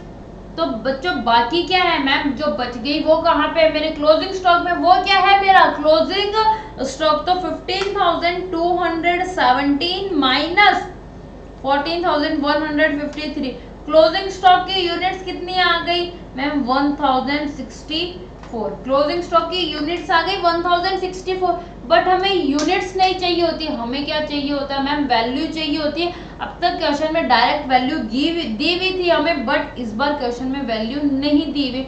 इसने क्या बोला है कि जो फिनिश्ड गुड्स का स्टॉक है at the end of the year, means किसकी बात कर रहा है, closing stock of finished goods की, is valued at cost of production. आपको किस पे वैल्यूएशन करना है, उसका कॉस्ट ऑफ प्रोडक्शन में। जो कॉस्ट ऑफ प्रोडक्शन आ रही है आपकी पर यूनिट, जो cost of production per unit आ रही है, आपको क्या करना है, उससे मल्टीप्लाई करना है। Cost of production per unit से मल्टीप्लाई करोगे 1064 को, तो आपके क्लोजिंग स्टॉक का वैल्यू आ जाएगा। बोलो आई बात समझ में, जी मैम। इसमें ये पॉइंट बहुत बढ़िया था, इसमें आपको फिनिश्ड गुड्स का क्लोजिंग स्टॉक नहीं गिवन था, बट हाँ सारी इंफॉर्मेशन गिवन थी कि ओपनिंग स्टॉक कितना है, प्रोडक्शन कितना है, कितनी सेल्स हुई, तो बचा हुआ क्या हो गया मेरा, क्लोजिंग स्टॉक हो गया। जी ma'am, closing stock finished goods का जब आ गया, तो अब हम क्या करेंगे, उसकी वैल्यू निकालेंगे, यूनिट्स में आ गया। और क्वेश्चन ने साफ साफ कहा है कि इसको फिनिश्ड गुड्स का जो क्लोजिंग स्टॉक है उसका वैल्यूएशन आपको करना है कॉस्ट ऑफ प्रोडक्शन पे। तो पहले तो हमें क्या चाहिए, cost of production per unit, और उसको हम मल्टीप्लाई कर देंगे क्लोजिंग स्टॉक की नंबर ऑफ यूनिट्स से। Prepare cost sheet of the firm, firm की कॉस्ट शीट बनानी है। फर्म का नाम हमें नहीं गिवन है, बस पीरियड गिवन है, तो हम लिख देंगे cost sheet for the year ended 31 March 2019।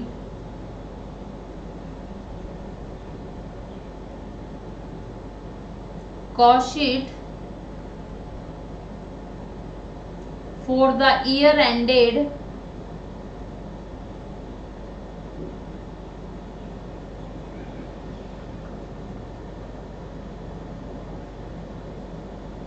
31 March 2019। ये मेरे पर्टिकुलर्स का कॉलम।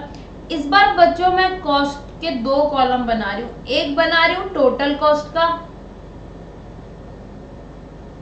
और एक कॉलम में बना रही हूँ कॉस्ट पर यूनिट का। मैम ये कॉस्ट पर यूनिट का कॉलम क्यों बना रही हूँ, अभी ध्यान देखते हैं क्यों बना रहे हैं। नहीं बनाओगे तो भी काम चल जाएगा, ठीक है, बताऊंगी मैं कैसे। सबसे पहले हम यहाँ पे क्या लिखेंगे मैम, यहाँ पे हम बात करेंगे डायरेक्ट मटेरियल की।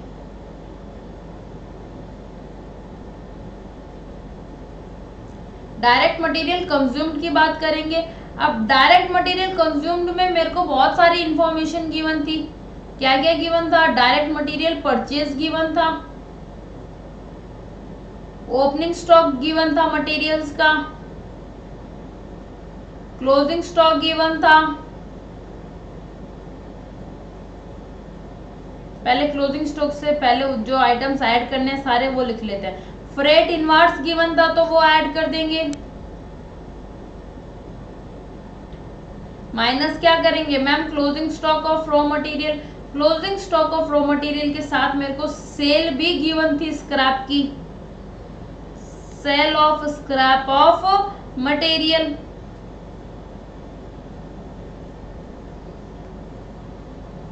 सारा अमाउंट लिख लो। मटेरियल परचेज कितना है, 42,25,000। और बच्चों चलो ये अभी तक हम करते हुए आए थे, आपको एक और तरीका बताती हूँ। अगर आप इसको यहाँ पे नहीं शो करना चाहते हो तो आप लोग ऐसे भी कर सकते हो, यहाँ पे लिखोगे डायरेक्ट मटेरियल कंज्यूम और ब्रैकेट में लिखोगे वर्किंग नोट नंबर 1 की। ये कैलकुलेशन हमने कहाँ पे की है? वर्किंग नोट नंबर 1 में। यहाँ पे हम बनाते हैं वर्किंग नोट। वर्किंग नोट हमेशा कहाँ पे बनाना है? आपको आंसर के एंड में बनाना है। Calculation of raw material consume. अब देखो कई बार क्वेश्चन में डायरेक्ट मटेरियल आ जाता है, रॉ मटेरियल, सबका मीनिंग एक ही है, मटेरियल कंज्यूम्ड बोल दो, रॉ मटेरियल कंज्यूम, या फिर डायरेक्ट मटेरियल कंज्यूम। ठीक है, इससे परेशान होने की जरूरत नहीं है कि मैम कई बार रॉ मटेरियल लिख लेते हो, कई बार डायरेक्ट मटेरियल लिख लेते हो, कई बार सिर्फ मटेरियल ही लिखते हो। ठीक है, calculation of raw material purchased, opening stock of raw material. Opening stock कितना है रॉ मटेरियल का? मैम 2,28,000, 2,28,000। ऐड क्या करेंगे? रॉ मटेरियल का purchase. Purchase of raw material कितना है? 42,25,000, 42,25,000। ऐड क्या करेंगे मैम? Freight inverse. ऐड क्या कर देंगे? Freight inverse. फ्रेट इनवर्स कितना गिवन है आपको? 1 लाख, तो ये भी ऐड कर देंगे। माइनस क्या करेंगे ma'am? Closing stock of raw material. Closing stock कितना है रॉ मटेरियल का? 3,05,000। और माइनस कर देंगे हम लोग sale of scrap of material. Material का स्क्रैप सेल किया तो कितना अमाउंट आया? 8,000। 8,000 यहाँ पे हम लोग क्या कर देंगे? माइनस कर देंगे। तो मेरे कौन सा फिगर आ जाएगा मैम? डायरेक्ट मटेरियल कंज्यूम्ड का। जो मटेरियल आपने कंज्यूम किया है उसका खर्चा कितना आ रहा है? 2,28,000 plus 42,25,000 plus 1 lakh minus 3,05,000 minus 8,000 कितना हो गया मैम? ये हो गया 42,40,000। कितना हो गया? 42,40,000। तो यहाँ पे हम लोग लिख देंगे इसका अमाउंट 42,40,000। आई बात समझ में? जी मैम आ गई। अब ये 42,40,000 कितने यूनिट्स का है मैम? जितना प्रोडक्शन किया है सबका है। और पूरे साल में प्रोडक्शन कितने यूनिट्स का हुआ था मैम? क्वेश्चन में साफ साफ गिवन है 14,000 यूनिट्स का। कितने का हुआ था?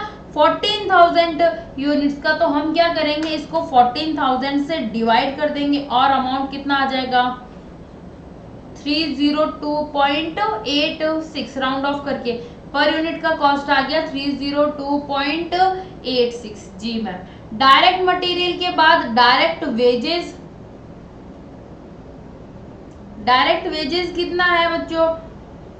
मैम 12,56,000 तो पेड है और 1,50,000 आउटस्टैंडिंग है। तो टोटल कितना हो गया? 12,56,000 प्लस 1,50,000, ये हो गया 14,06,000।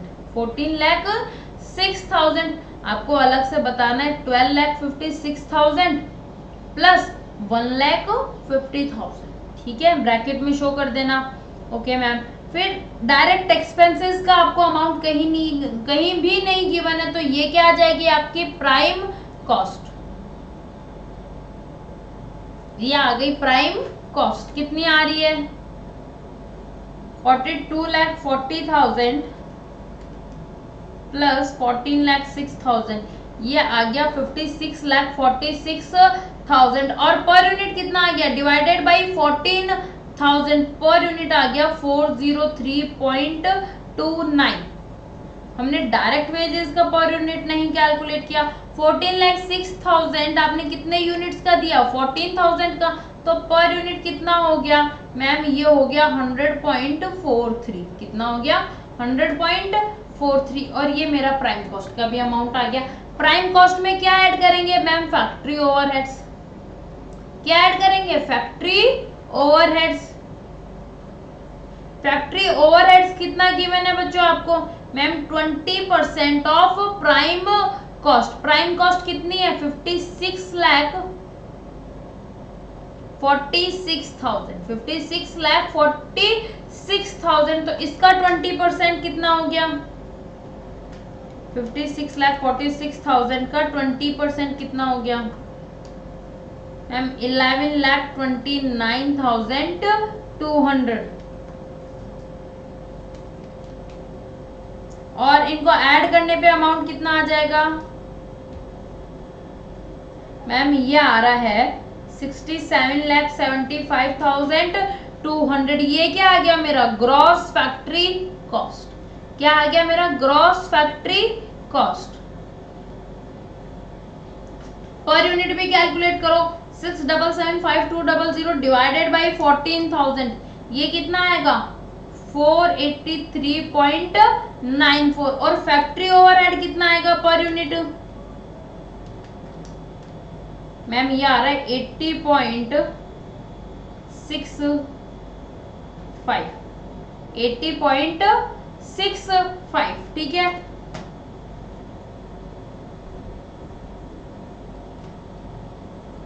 ग्रॉस फैक्ट्री कॉस्ट भी आ गया। अब ग्रॉस फैक्ट्री कॉस्ट में हम किसका एडजस्टमेंट करेंगे मैम WIP का ओपनिंग स्टॉक ऑफ WIP और लेस क्या करेंगे क्लोजिंग स्टॉक ऑफ WIP तो ये क्या आ जाएगा मेरा नेट फैक्ट्री कॉस्ट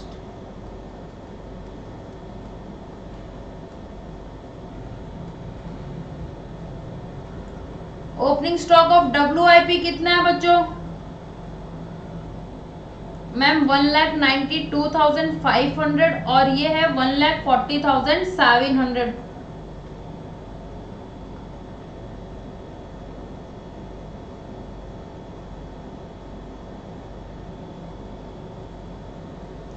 तो नेट फैक्ट्री कॉस्ट आ जाएगा कैलकुलेट करो कितना आ रहा है 6775200 प्लस 1,92,500 माइनस 140,700 और ये कितना आ गया 68,27,000 डिवाइडेड बाई 14,000 ये आ जाएगा आपका 487.64 कितना आ गया 487.64 पर यूनिट कैलकुलेट कर लेते हैं 192500 डिवाइडेड बाई 14,000 ये है 13.75 14700 डिवाइडेड बाई 14,000 ये है 10.05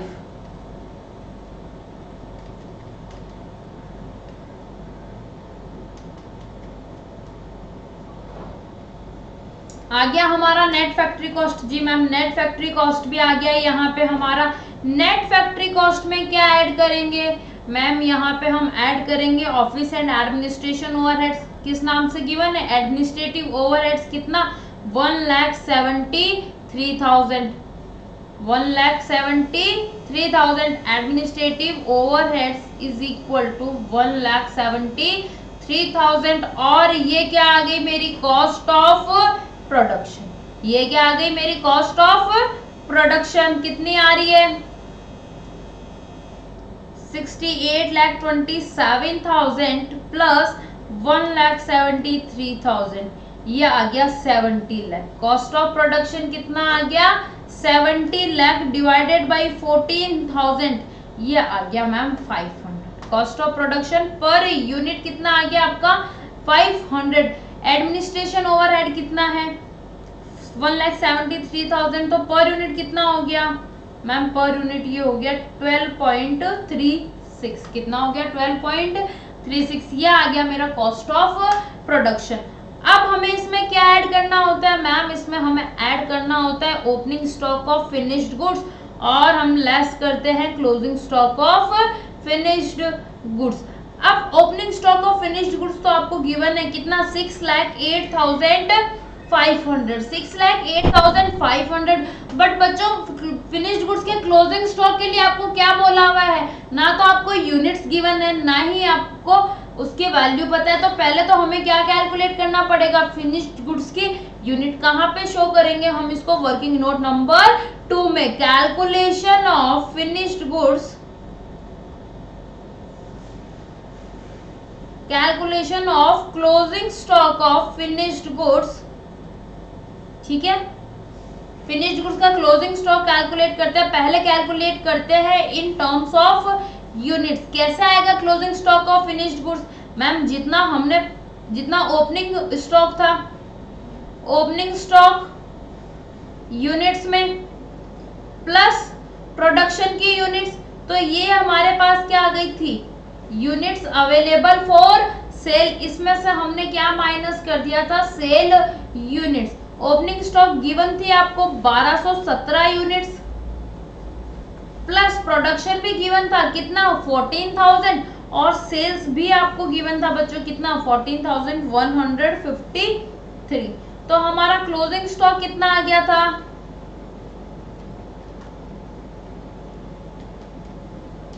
ये आ गया 1064 यूनिट्स। ये क्लोजिंग स्टॉक आ गया था मेरा इन यूनिट्स। हमें किस में चाहिए मैम? वैल्यू में चाहिए।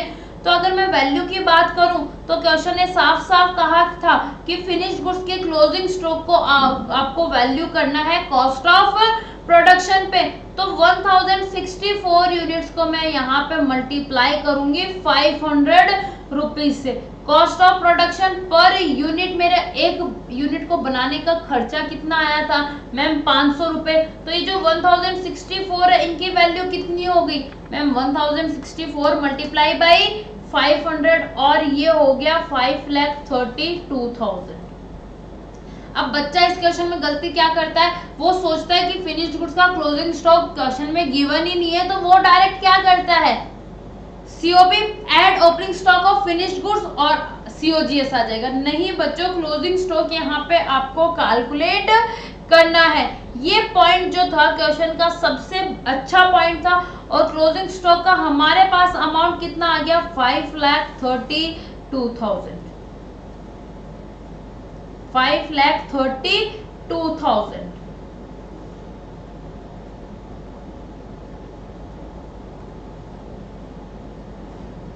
ठीक है जी मैम। पर यूनिट यहाँ पे हमें पता है कितना है? 500 रुपीज ही है। यहाँ पे क्या आ जाएगी मेरी? COGS, cost of goods sold.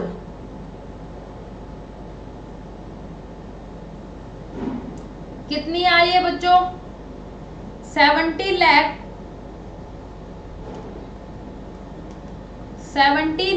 Plus 6,85,000 minus 5,32,000, ये आ रहा है बच्चों 70,76,500। कॉस्ट ऑफ गुड सोल्ड आ गया 70,76,500। अब बच्चों मेरी बात ध्यान से सुनना। पहली बात तो यहाँ पे हम लिखते हैं कि इसकी कैलकुलेशन हमने कहाँ शो की है? वर्किंग नोट नंबर 2 में। जो COGS आया है आपका 70,76,500, वो कितने यूनिट्स का है? वो कितने यूनिट्स का है मैम? ये जो है ये है 14,153 यूनिट्स का। टोटल प्रोडक्शन किया था हमने 14,000 यूनिट्स का, ये उसकी कॉस्ट आ गई। Opening stock of finished goods कितना था मैम? 1217 यूनिट्स, 1217 यूनिट्स, और फिनिश्ड गुड्स कितना था? 1064। तो यहाँ पे मेरा कितना आ जाएगा? 14,153। कैलकुलेट कर लो। 14,000 प्लस 1217 माइनस 1064 कितना आएगा? 14,153। और आपको साफ साफ गिवन भी है कि सेल यूनिट्स कितनी है। जो COGS आती है वो किस पे आती है? आपके सेल यूनिट्स पे। ये जो 70,76,500 है, ये कितने यूनिट्स का खर्चा है बच्चों? 14,153 का। तो पर यूनिट कितना होगा? 70,76,500 डिवाइडेड बाई 14,153, ये आ गया आपका 500। ये कितना आ गया आपका? 500। और अब स्टूडेंट यहाँ पे एक और गलती करता है, इसको करता है 14,000 से डिवाइड। बच्चों ये 14,000 से नहीं डिवाइड होगी, ये किससे होगी? 14,153 यूनिट से। अब हम इसमें ऐड करेंगे हम इसमें selling and distribution overheads. Distribution expenses आपको गिवन है कितने? 16 rupees per unit distribution expenses आपको गिवन है। और बच्चों हमने देखा था सेलिंग एंड डिस्ट्रीब्यूशन एक्सपेंसेस अगर पर यूनिट गिवन है तो हम लोग वो पर यूनिट किस पे अप्लाई करेंगे मैम, वो अप्लाई करते हैं हम नंबर ऑफ यूनिट्स सोल्ड पे। नंबर ऑफ यूनिट्स सोल्ड कितनी है 14,153 मल्टीप्लाई बाई 16 और ये वैल्यू आ गया 226448 और पर यूनिट हमें पता ही है 16 है, पर यूनिट पता है कितना है 16। तो अब जो फिगर आएगा मेरा वो क्या होगा cost of sales. Cost of sales बोल दो या फिर टोटल कॉस्ट। टोटल कॉस्ट कितना आ रहा है मेरा 7076,500 प्लस 226448 कितना आ जाएगा मैम, ये आ रहा है 7,30,000 73,02,948 73,02,948 और पर यूनिट का खर्चा कितना आ रहा है आपके मैम डिवाइडेड बाय 14,153 ये आ रहा है 516 और आना भी कितना चाहिए था 516 ही। सीओजीएस की कॉस्ट क्या थी पर यूनिट 500 रुपए, डिस्ट्रीब्यूशन एक्सपेंस ऐड कर दिया कितना 16, तो यहाँ पे सीओएस क्या आना चाहिए आपका 516। यहाँ पे बच्चों मेरे पास थोड़ा स्पेस कम पड़ गया है, मैं यहाँ से ये इरेज करती हूँ। आई होप आप लोगों ने नोट कर लिया होगा इसको। कॉस्ट ऑफ सेल्स में हम लोग क्या ऐड कर देंगे मैम, प्रॉफिट ऐड कर देंगे, तो क्या आ जाएगा मेरा मैम सेल्स। क्या आ जाएगा सेल्स। और हमें पता है सेल्स पर यूनिट की अमाउंट हमें गिवन है कितनी 618 पर यूनिट गिवन है। टोटल कैलकुलेट कर सकते हैं 618 मल्टीप्लाई बाय 14,153 टोटल कितना आ जाएगा 8746554 ये आ गया टोटल। तो बच्चों जो प्रॉफिट है वो क्या आ जाएगा मेरा बैलेंसिंग फिगर। 516 कॉस्ट थी एक यूनिट को बनाने की और एक यूनिट को सेल कितने में किया 618 में। 516 बनाने की कॉस्ट थी और 618 में सेल किया, तो बच्चों एक यूनिट का प्रॉफिट कितना हुआ 102 और टोटल यूनिट सेल कितनी की थी 14,153, तो टोटल अमाउंट कितना आ जाएगा 14,43,606। या तो आप इसको माइनस कर लो या फिर आप ऐसा कर सकते हो 102 को 14,153 से मल्टीप्लाई कर लो, क्योंकि प्रॉफिट हमेशा हमें बच्चों किस पे होगा मैम, जो यूनिट्स हमने सेल आउट की है उस पे। तो ये 102 का प्रॉफिट कितने यूनिट्स पे होगा 14,153 यूनिट्स पे। ये था बच्चों मेरा क्वेश्चन, बहुत बढ़िया क्वेश्चन था। आप इसको इम्पोर्टेंट भी मार्क कर सकते हो, टिक लगा लो इस पे कि इम्पोर्टेंट है, स्टार मार्क कर लो। बहुत अच्छे अच्छे पॉइंट्स थे। एक तो इसमें स्क्रैप वाला पॉइंट था, सेकंड इसमें वेजेस का आउटस्टैंडिंग भी गिवन था आपको, और जो थर्ड पॉइंट था जो सबसे मेन पॉइंट था वो कौन सा था आपका फिनिश्ड गुड्स वाला। फिनिश्ड गुड्स का आपको क्लोजिंग स्टॉक नहीं गिवन था, ना तो यूनिट्स में गिवन था ना वैल्यू में गिवन था, बस ये बोला था कि आपको वैल्यू करना है कॉस्ट ऑफ प्रोडक्शन पे। जी मैम। अब देखो यहाँ पे हमने कॉस्ट पर यूनिट का कॉलम बनाया। मैंने स्टार्टिंग में क्या कहा था, अगर हम कॉस्ट पर यूनिट का कॉलम नहीं बनाते तो भी हम इस क्वेश्चन को सॉल्व कर सकते थे। मैम कैसे करते, ये 500 का अमाउंट नहीं आता, फिर हमारा जो पर यूनिट 500 आया है ये नहीं आता। बच्चों ध्यान से सुना, जब हम इसका वैल्यूएशन करते तो हम यहाँ पे फिर 500 की जगह क्या लिखते हैं 1064 मल्टीप्लाई बाय 500 की जगह हम क्या लिखते हैं, हमारे कॉस्ट ऑफ प्रोडक्शन कितनी आई है मैम, ये आई है 70 लाख। कॉस्ट ऑफ प्रोडक्शन कितनी आई है 70 लाख, और ये कितने यूनिट्स की है 14,000 की, और मेरे को चाहिए कितने यूनिट्स की 1064 की। बात समझ रहे हो, ध्यान से सुनना।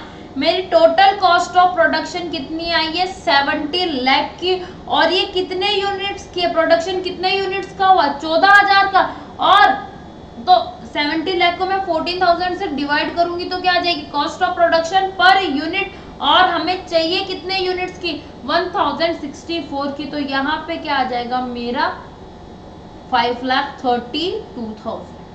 ठीक है, आप डायरेक्टली यहाँ पे भी ऐसा कर सकते हो। ठीक है जी मैम। बोलो आई बात समझ में? जी मैम बिल्कुल आ गई। अब हम बढ़ते हैं नेक्स्ट क्वेश्चन पे।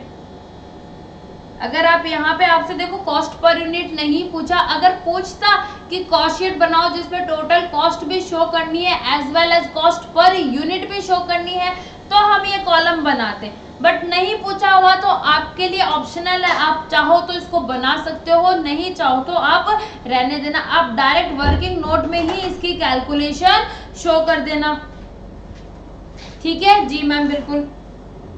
अब देखो मैंने कॉस्ट पर यूनिट का कॉलम क्यों बनाया, आप लोगों को समझाने के लिए।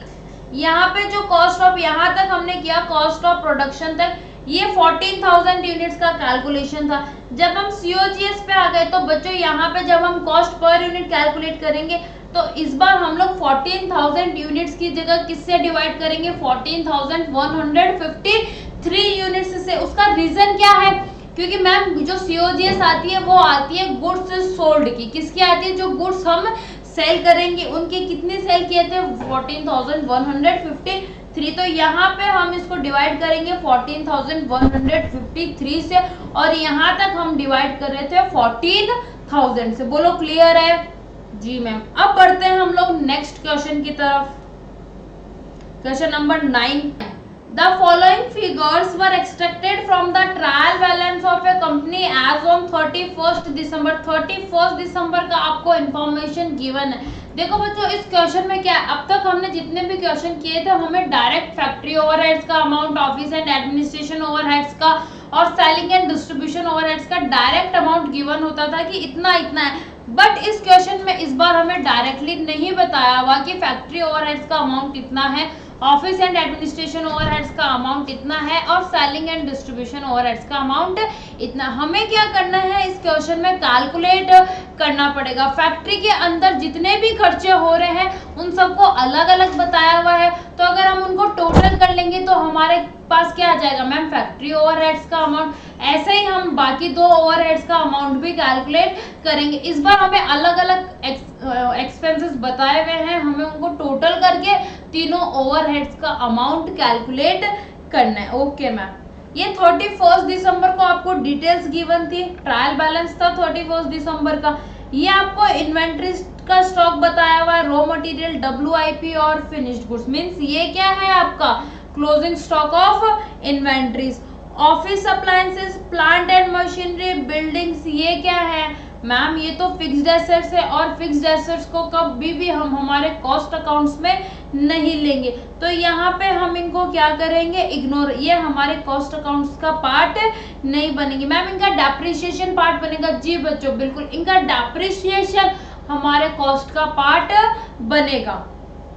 अब ऑफिस अप्लायंसेस है, ऑफिस अप्लायंसेस पे जो डेप्रिसिएशन लगेगा वो क्या होगा मेरा? जो डेप्रिसिएशन इन पे लगेगा मैम, ये डेप्रिसिएशन इनडायरेक्ट एक्सपेंस होता है, और कौन से हेड का मैम? ऑफिस का दिया हुआ है साफ साफ, तो ये कौन से हेड का है? ऑफिस एंड एडमिनिस्ट्रेशन ओवरहेड का। जी मैम।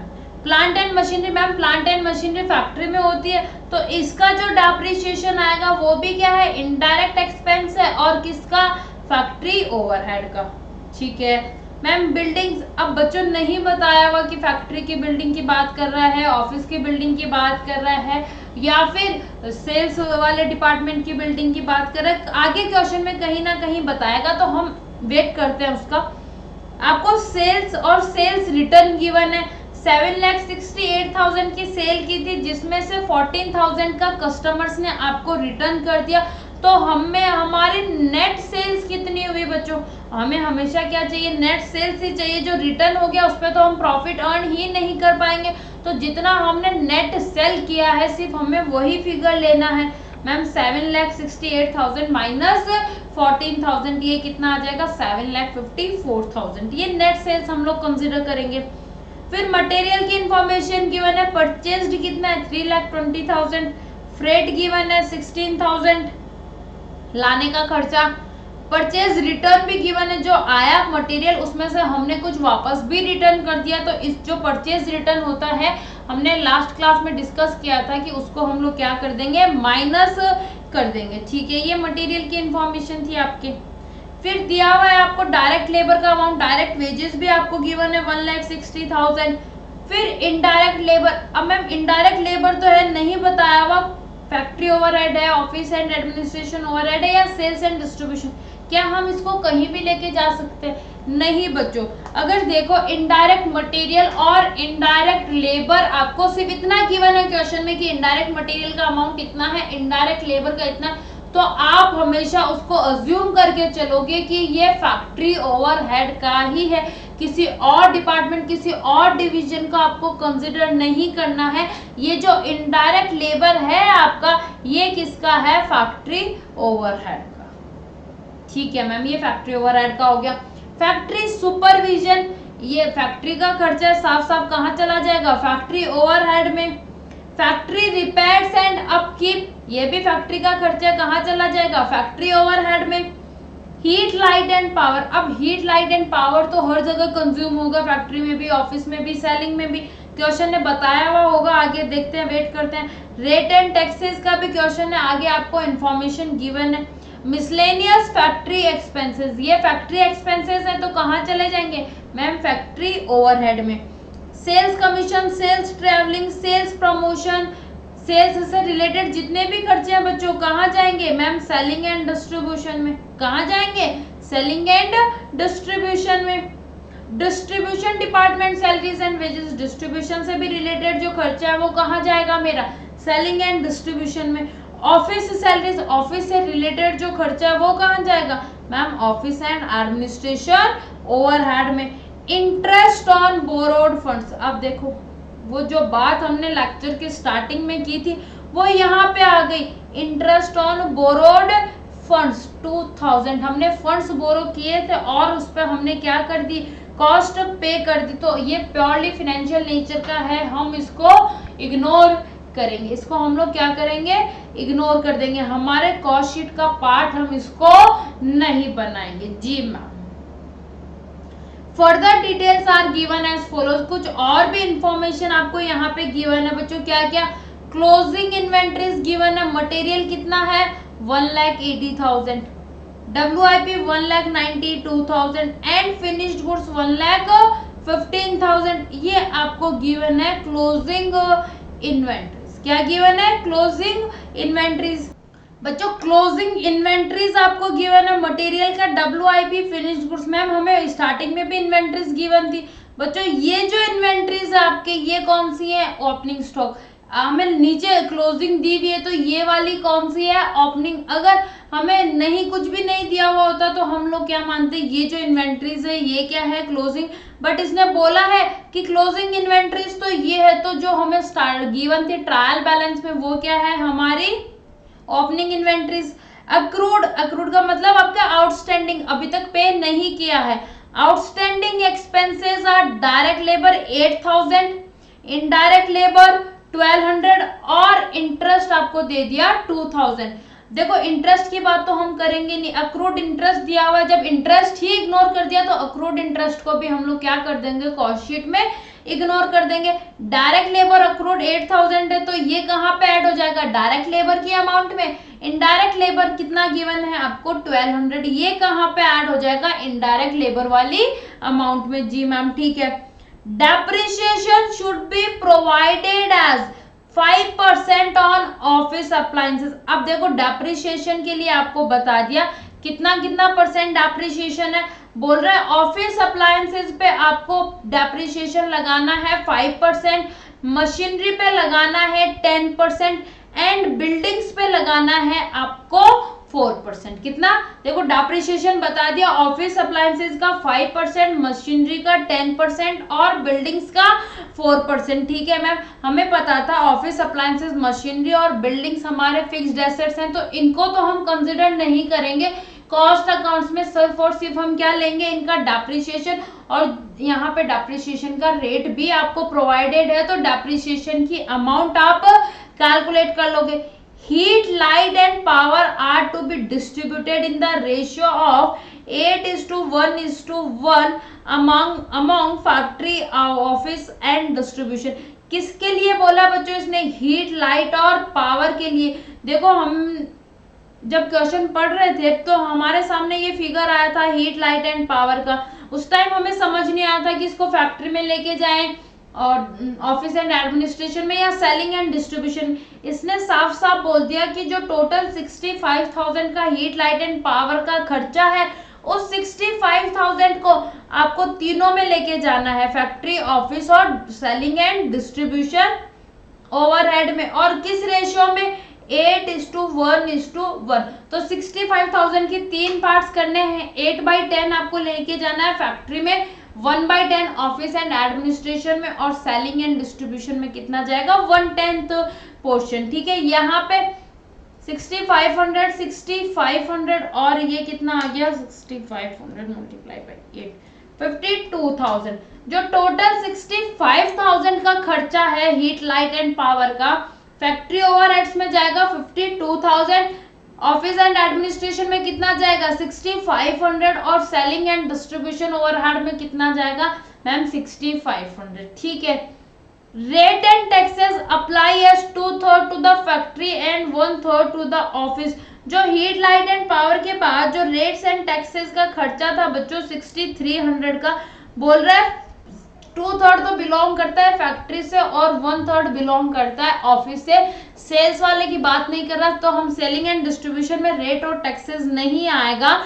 जो रेट एंड टैक्सेस का 6300 का अमाउंट है, 2/3 जाएगा फैक्ट्री ओवरहेड में। 2/3 कितना हो गया मैम?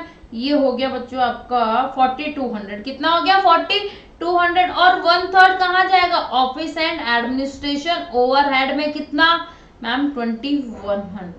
ठीक है जी मैम। फिर बोल रहा है डेप्रिसिएशन ऑन बिल्डिंग। देखो बिल्डिंग का डेप्रिसिएशन कितना है? 4%। बिल्डिंग की अमाउंट क्या थी मैम? 2 लाख। 2 लाख का 4% कितना हो गया? 8,000। 2 लाख का 4% कितना हो गया? 8,000। अब बोल रहा है कि जो डेप्रिसिएशन था 8,000 का, अब वो कितना डिस्ट्रीब्यूट करना है? 8:1:1 among factory, office and distribution. Factory building में भी, ऑफिस बिल्डिंग और सेल्स बिल्डिंग, तीनों की बिल्डिंग का टोटल हमें बताया हुआ था 2 लाख। अब 2 लाख का जब डेप्रिसिएशन चार्ज करेंगे तो 8/10 तो फैक्ट्री में चार्ज करना है, 1/10 ऑफिस एंड एडमिनिस्ट्रेशन में लेके जाना है आपको, और 1/10 सेलिंग एंड डिस्ट्रीब्यूशन में। तो बच्चों टोटल डेप्रिसिएशन बिल्डिंग का कितना था? 8,000। फैक्ट्री ओवरहेड में डेप्रिसिएशन कितना जाएगा बिल्डिंग का? मैम फैक्ट्री ओवरहेड में जाएगा 8/10 पोर्शन मींस 6400, और ऑफिस एंड एडमिनिस्ट्रेशन में कितना जाएगा? 1/10 800, और सेलिंग एंड डिस्ट्रीब्यूशन में भी कितना जाएगा मैम? 1/10। तो कितना हो गया मैम? ये भी हो गया आपका 800। आई बात समझ में जी ma'am? Prepare a cost sheet showing all important components and also a condensed P&L account for the year। देखो कॉस्ट शीट पूछी है इसने जिसमें आपको सारे इंपॉर्टेंट कंपोनेंट्स बताने हैं। अब मटेरियल की स्टार्टिंग कहाँ से करते हैं हम? मटेरियल से। ये क्वेश्चन आपका होमवर्क है, मैं बता देती हूँ आपको कैसे करना है, नेक्स्ट क्लास में हम इसको डिस्कस करेंगे बच्चों। मटेरियल की ये इंफॉर्मेशन आपको गिवन थी और ओपनिंग और क्लोजिंग भी गिवन था, तो हम क्या कैलकुलेट कर लेंगे? Material consume, opening stock plus material purchased plus freight on materials minus closing stock और माइनस परचेज रिटर्न्स। तो आपका किसका फिगर आ जाएगा? मटेरियल कंज्यूम का। फिर बात करते हैं डायरेक्ट वेजेस की, डायरेक्ट लेबर की। 1,60,000 तो है प्लस 8,000 अक्रूड भी है, क्वेश्चन में यहाँ पे गिवन था जी मैम। तो 8,000 क्या कर देंगे? यहाँ पे ऐड कर देंगे। डायरेक्ट एक्सपेंसेस की बात क्वेश्चन ने कहीं नहीं कही, तो हम डायरेक्ट एक्सपेंसेस नहीं लिखेंगे। तो direct material plus direct labour क्या आ जाएगा बच्चों मेरा? Prime cost. प्राइम कॉस्ट में हम लोग क्या ऐड करेंगे? Factory overhead. अब देखो फैक्ट्री ओवरहेड के खर्चे कौन कौन से हैं? प्लांट एंड मशीनरी का डेप्रिसिएशन, प्लांट एंड मशीनरी का डेप्रिसिएशन हाईलाइट कर देती हूँ मैं, जो फैक्ट्री ओवरहेड के खर्चे हैं, प्लांट एंड मशीनरी का डेप्रिसिएशन। बिल्डिंग आधा 1/10 डेप्रिसिएशन, सॉरी 8/10, 8/10 आपको बिल्डिंग का भी डेप्रिसिएशन लेना है फैक्ट्री ओवरहेड में, क्योंकि फैक्ट्री से रिलेटेड है। फिर उसके बाद फैक्ट्री से और कौन सा खर्चा रिलेटेड था मैम? इनडायरेक्ट लेबर रिलेटेड है, factory supervision, factory repairs and upkeep, जितने भी फैक्ट्री से रिलेटेड खर्चे हैं वो सारे हमें लेने हैं। हीट लाइट एंड पावर ये कितना था मैम 8/10, ये कितना था 8/10, मतलब आधा, आधा मीन्स आधा, वहां पे 50% आप मत कर लेना कि कुछ आधा का मतलब यहाँ पे मेरा मतलब है कुछ पोर्शन से, कितना पोर्शन 80%, 80% फैक्ट्री ओवरहेड में लेके जाना है। रेट एंड टैक्सेस ये 2/3 कहाँ जाएगा आपका, 63 का 2/3 कहाँ जाएगा मैम फैक्ट्री में। मिसलेनियस फैक्ट्री एक्सपेंसेस ये पूरा का पूरा कहाँ जाएगा, फैक्ट्री ओवरहेड में, फैक्ट्री का खर्चा, ये सारे फैक्ट्री के आपके खर्चे हैं। इन सबको ऐड कर देंगे तो क्या आ जाएगा आपका, फैक्ट्री ओवरहेड्स का अमाउंट आ जाएगा। जी मैम बिल्कुल आ जाएगा। फिर बच्चों बात करते हैं ऑफिस एंड एडमिनिस्ट्रेशन ओवरहेड की। ऑफिस एंड एडमिनिस्ट्रेशन ओवरहेड में क्या क्या जाएगा, ऑफिस अप्लायंसेस का डेप्रिसिएशन, जी मैम, बिल्डिंग का जाएगा 10%, बिल्डिंग का भी जाएगा 10% डेप्रिसिएशन, और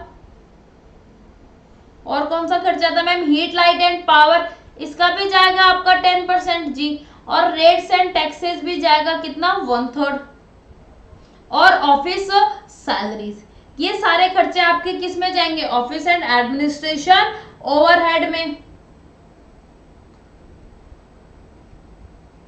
फिर बात करते हैं सेलिंग एंड डिस्ट्रीब्यूशन ओवरहेड की।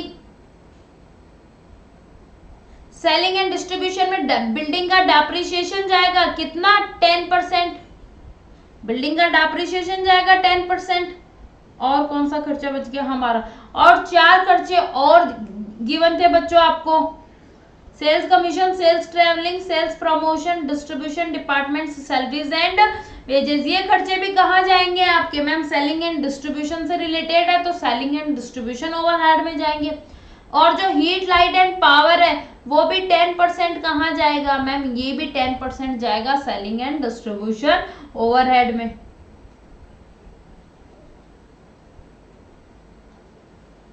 यहाँ पे इंटरेस्ट ऑन बोरोड फंड को मैं रेड कर देती हूँ, इसको हमें क्या करना है, इग्नोर करना है। अब आपको समझ में आ गया बच्चों, बाकी तो सेम है जैसा हम लोग करते हुए आए हैं। फैक्ट्री ओवरहेड के अमाउंट्स आपको इस बार अलग से गिवन है, आपको टोटल करके जितने भी अलग है उन सबको इनर कॉलम में लिख लेना और आउटर कॉलम में फैक्ट्री ओवरहेड्स का टोटल अमाउंट लिख लेना। वैसे ही ऑफिस एंड एडमिनिस्ट्रेशन ओवरहेड के जितने भी खर्चे हैं सबको इनर कॉलम लिखना एक साथ इनर कॉलम में, और टोटल लिख देना उनका आउटर कॉलम में, और ऐसा ही आपको करना है सेलिंग एंड डिस्ट्रीब्यूशन ओवरहेड के साथ। बोलो आई बात समझ में, जी मैम कर लेंगे। और देखो क्वेश्चन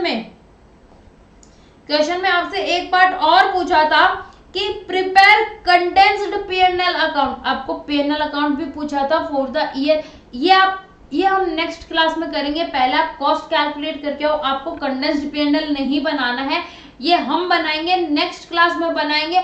आपको सिर्फ और सिर्फ कॉस्ट शीट ही प्रिपेयर करके आनी है। नेक्स्ट क्लास में हम इसका आंसर चेक करेंगे कि क्या आपने जो किया है वो सही है। आप खुद आप अपने आप को एनालाइज कर पाओगे कि आपको कॉस्ट शीट कितना समझ में आया है, ये चैप्टर आप कितना सही कर पा रहे हो। और चेक करो बच्चों कि कहाँ पे आप लोगों ने गलती की है, और कोशिश करो कि उस गलती को एग्जाम में रिपीट आपको नहीं करना है। ओके मैम, आगे बात समझ में। मिलते हैं बच्चों नेक्स्ट क्लास में, तब तक के लिए बाय बाय।